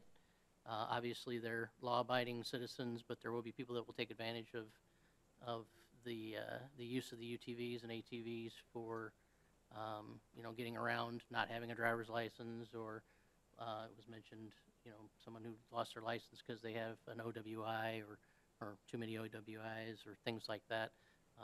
And to identify those people being out on the road, oftentimes we would have to react to them being involved in some sort of incident before we're going to encounter those people or identify those types of people, because we're not going to be out running around stopping every ATV, UTV on the road. That's just not what we do. So those are just challenges that we would have in enforcing any particular ordinance. And I haven't seen an ordinance, so I don't know specifically what you're wanting to require of the operators of UTVs and ATVs. But ultimately, it'd be difficult for us to regulate their use, other than maybe if one is traveling a long distance on a prohibited thoroughfare, that we could get them stopped. But there's nothing that's going to prevent someone from coming up to a road that they're not supposed to be traveling on and deciding that they're going to take it for a couple of blocks and then go down another road that they can be on. So, I mean, they're just a lot of things to consider, and without, I can just speculate at this point, but without seeing what ordinance you guys have proposed, and then commenting based specifically on those things and the proposed routes and things like that, all I can do is offer things to consider, really. So. Thank you. Thank you. Yeah, I'll be done in a sec. That's kind of what I was concerned about, is basically, I'm not opposed to this in concept. I'm concerned about, well, it seems like there might be some expense involved in having to identify all the streets that it's not available. No ATVs here. Do we have to put signage up? I mean, leaving the routes is something I have thought about several times, and I was thinking that's one of the reasons I asked the chief to speak, because I think that might be a hard thing for them to keep track of, and that concerns me. And then also, I just want to confirm that, so what we're talking about today is drafting an ordinance that will come back here for us to review and redline and vote again. So I want the public to understand what we're talking about is the ordinance. It's, we're talking about drafting an ordinance, which at what point then we will pick it apart with different rules and things of that nature. Is that correct? It'd be done at like a legislative committee meeting. Okay. Yep. Okay, and then I guess we had talked about one thing. We had talked about time limits, and I think that's something that I would definitely want a time. If it was passed, I would want hours of time to be really relatively. We'd talk something about 10 p.m. being the latest, and I can't remember exactly where we left it, but I just want to make that point. Thank you. Thank you. Patrick, if you'll indulge me for a second, we have a deputy here too, who could probably have maybe some experience on what you've seen, possibly. Or you're in uniform, so I got to call you out.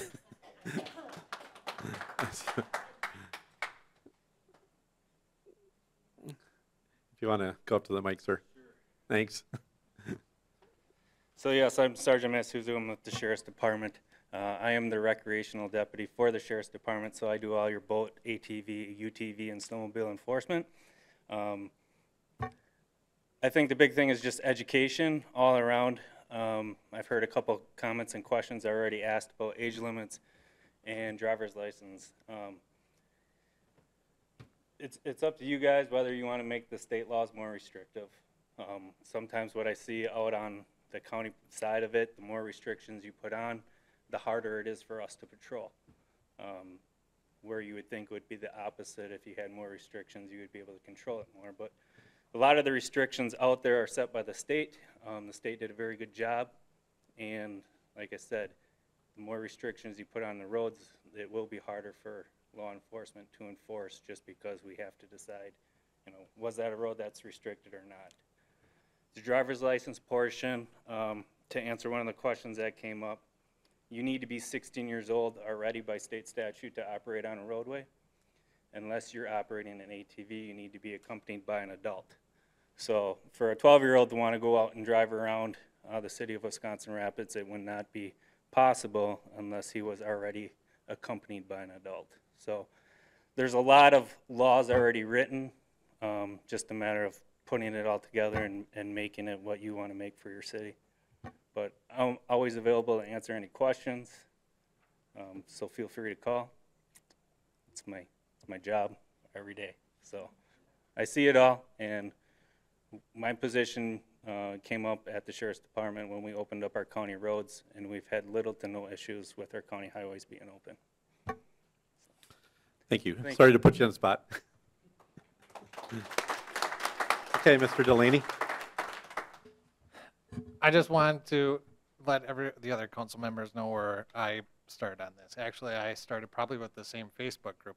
I was very much for it until I had talked with Jay, and Jay had said that the police chief had said that he didn't want to be, former police chief, yes, that he didn't want to be taking up any young kids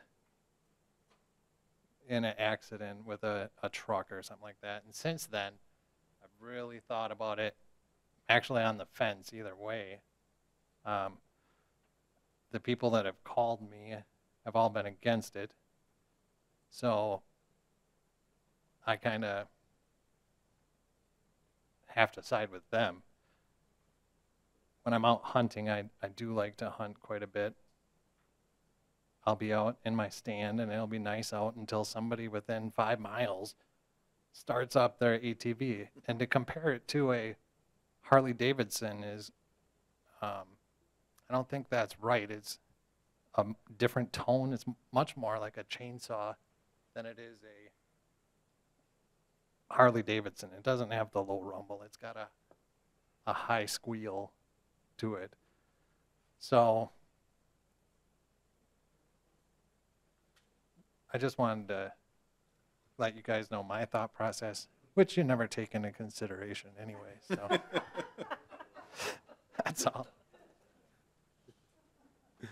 Mr. Catnaugh. Thank you. I'm going to save most of my comments, and it'll depend what comments I have until we see the ordinance, because I think that will be where a lot of the debate and policy talking points or whatever we're going to put in place is going to happen. So tonight I'm going to be voting to move this forward so that we can get an ordinance in front of us and be able to speak more specifically to all the nuances of what this might look like, because without moving forward tonight, we can't even explore the idea any further. So that's where I'm at. Thank you. Mr. Rayon.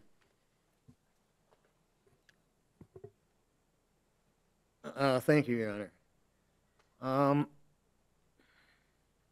Patrick, I do listen to what you say.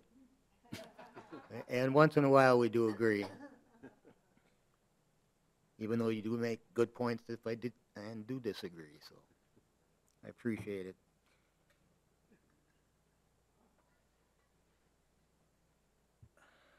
I'm going to vote against forwarding this for an ordinance. For one, it was mentioned that earlier is that, you know,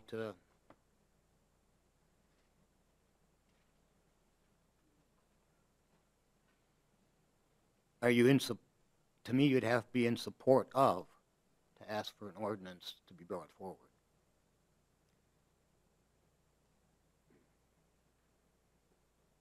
The calls I have had have been against. And so I think that it was brought here forward to not waste the staff's time with creating an ordinance if we didn't want that. So I think a yes vote for the ordinance is a yes vote to allow it.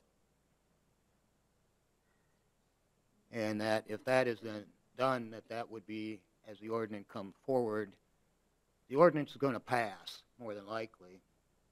It may be tweaked or something to that effect.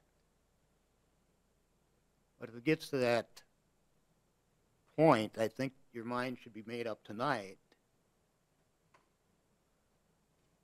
if you support that or not.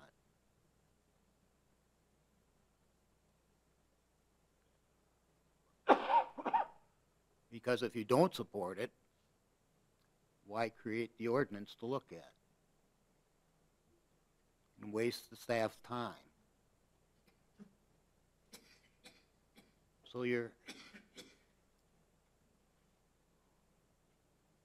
if you're against it, creating an ordinance to look at isn't going to matter.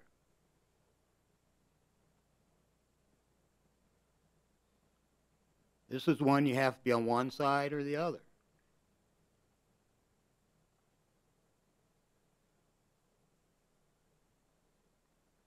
To create the ordinance is that you are in favor of. And as I said, you may tweak something here and there in it, driver's license, age limit, whatever, what streets they can be on. But a yes vote tonight is in favor of.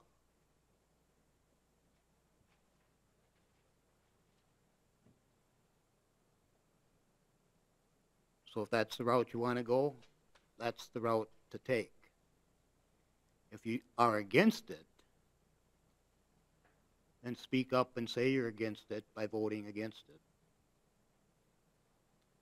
If your constituents have been against it,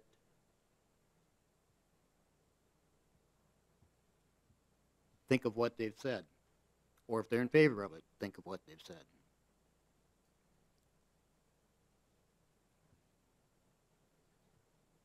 I don't think the creation of an ordinance is going to necessarily affect a yes or a nay vote.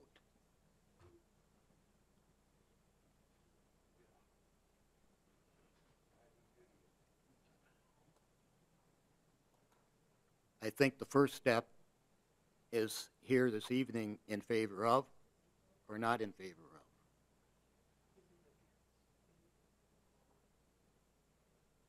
That's all, Your Honor.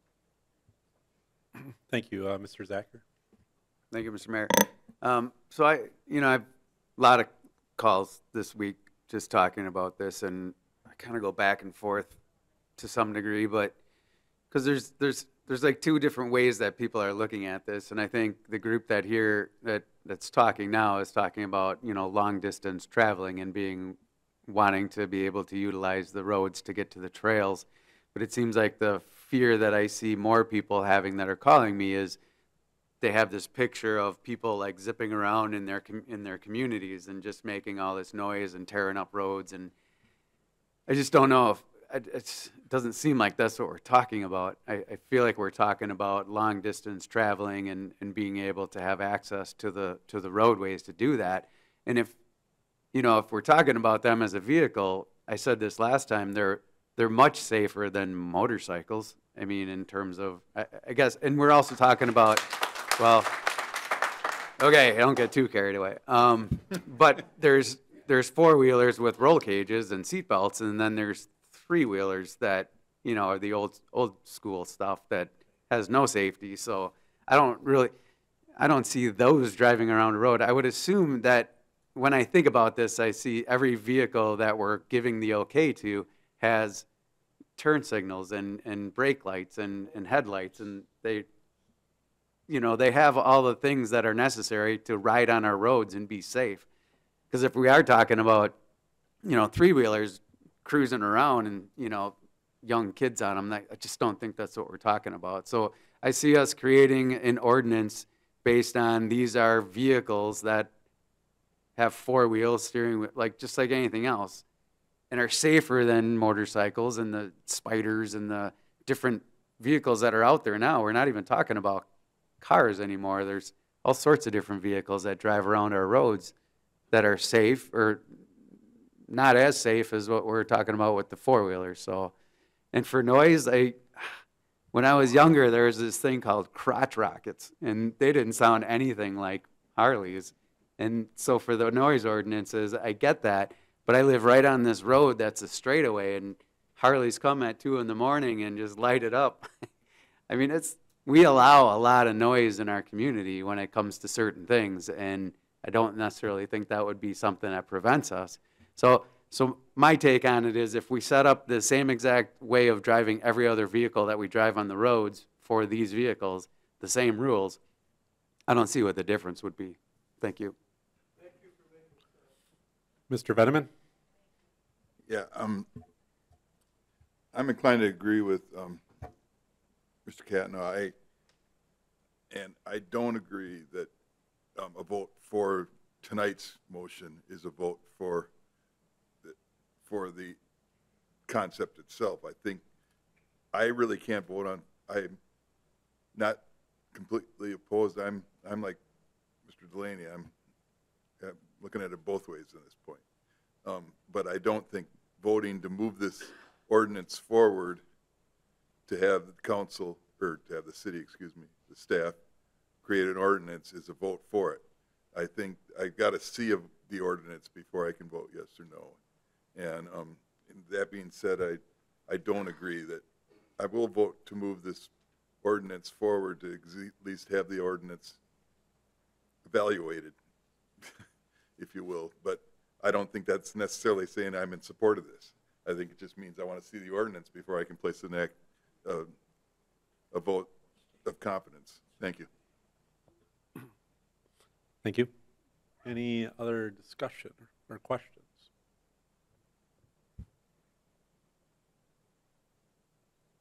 Okay, let's vote.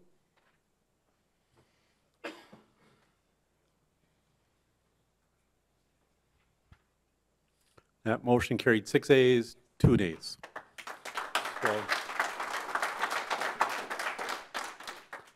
So at a future meeting, there'll be an ordinance brought to our legislative committee meeting again, and I'm sure you'll hear about it. And then that's where they'll work through the details of it. This might be the time you want to sneak out. You can sneak out before we go to our next item, unless you want to hear the rest of the meeting. Council gets to stay.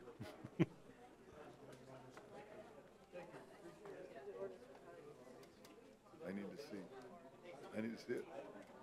What they come up with. Well, I agree, Tom.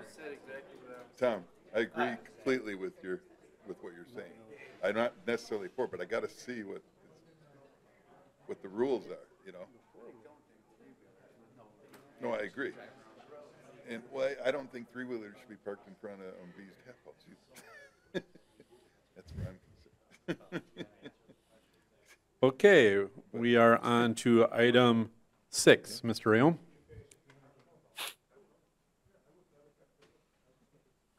Thank you, Your Honor. I just held that out. I would like to vote no on that at this point in time, and so I really don't have anything else to add. I think I have spoke on it before, and that I think so. Everybody should be aware of it. I just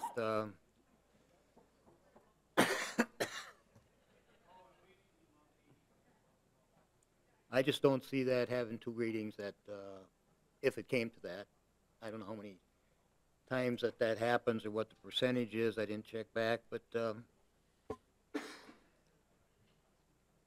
you know, sometimes there may be it may be worth the second look, and maybe it's the only one person that thinks that, maybe 2.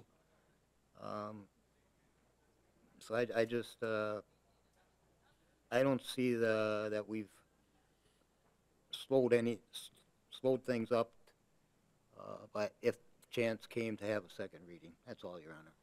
Thank you. We should probably get a motion on the floor.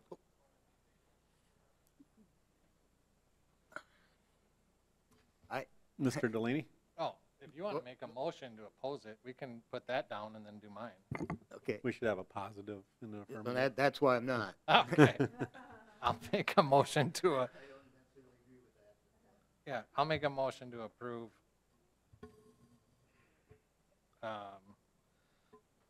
the adoption of an ordinance which requires only one reading of an ordinance before adoption.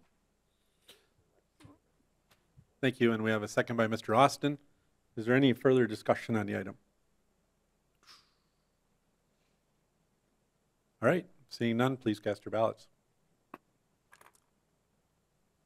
That motion carried 7 ayes, 1 nay. We'll bring it back next month for the second reading. Maybe the last second reading of an ordinance. Ironically, the last second reading of an ordinance. We're on to item 12, which my plan was to leave it off the agenda because we're just placing them on file. But I think it's a good placeholder to make sure you get all the reports. But I don't really know if there needs to be any action or anything to place them on file. But I think it's an organized way for you to get them all at one time. So we'll just list them here, you have them, and we'll move on. Okay, item 13, any referrals? Ms. Clerk, okay, if you have any referrals, please get them to the clerk. Item 14 is in, well, do we actually want to take up the item from finance closed session first? Oh, is it on there? Oh, I'm sorry. Sounds good. In open session, the council may vote to go into closed session, or will vote to go into closed session under section 19.85, parent 1, parent E of the Wisconsin statutes, which reads deliberating or negotiating the purchasing of a public properties, the investment of public funds, or conducting other specified public business whenever competitive or bargaining reasons require a closed session. In closed session, the council will discuss whether to exercise a right of first refusal to purchase property located at 161, 163 3rd Avenue or 3rd Street South. What are your wishes? We have a motion by Benjamin to go to closed session. Yes. And we have it seconded by Bemke. Please cast your ballots.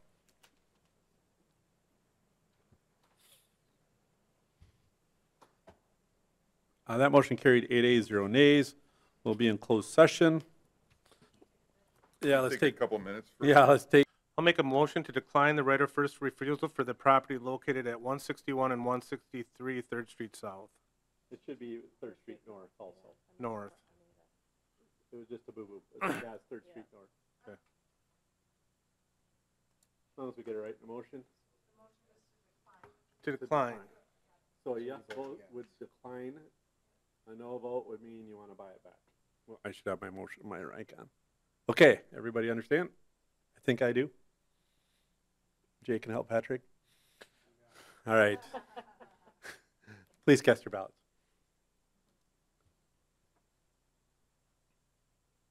Motion carried, 8 ayes, 0 nays.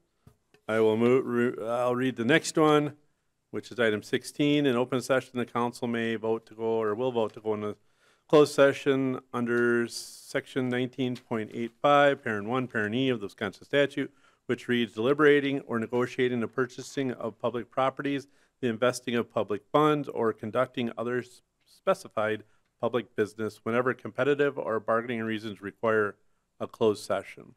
In section 19.85, parent 1, and section 19.85, parent 1, parent G, Wisconsin statute, which reads conferring with legal counsel for the governmental body who is rendering oral or written advice concerning strategy to be adopted by the body with respects to litigation in which it is or is likely to become involved.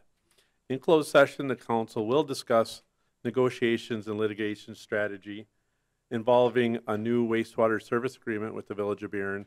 And I'll read 17 right away is that we will the council will adjourn in closed session. So we have a motion by Zacher to go into closed session. And we have a second by Mr. Katna. Please cast your ballots. That motion carried 8 ayes, 0 nays. Thank you, everyone. Have a good night.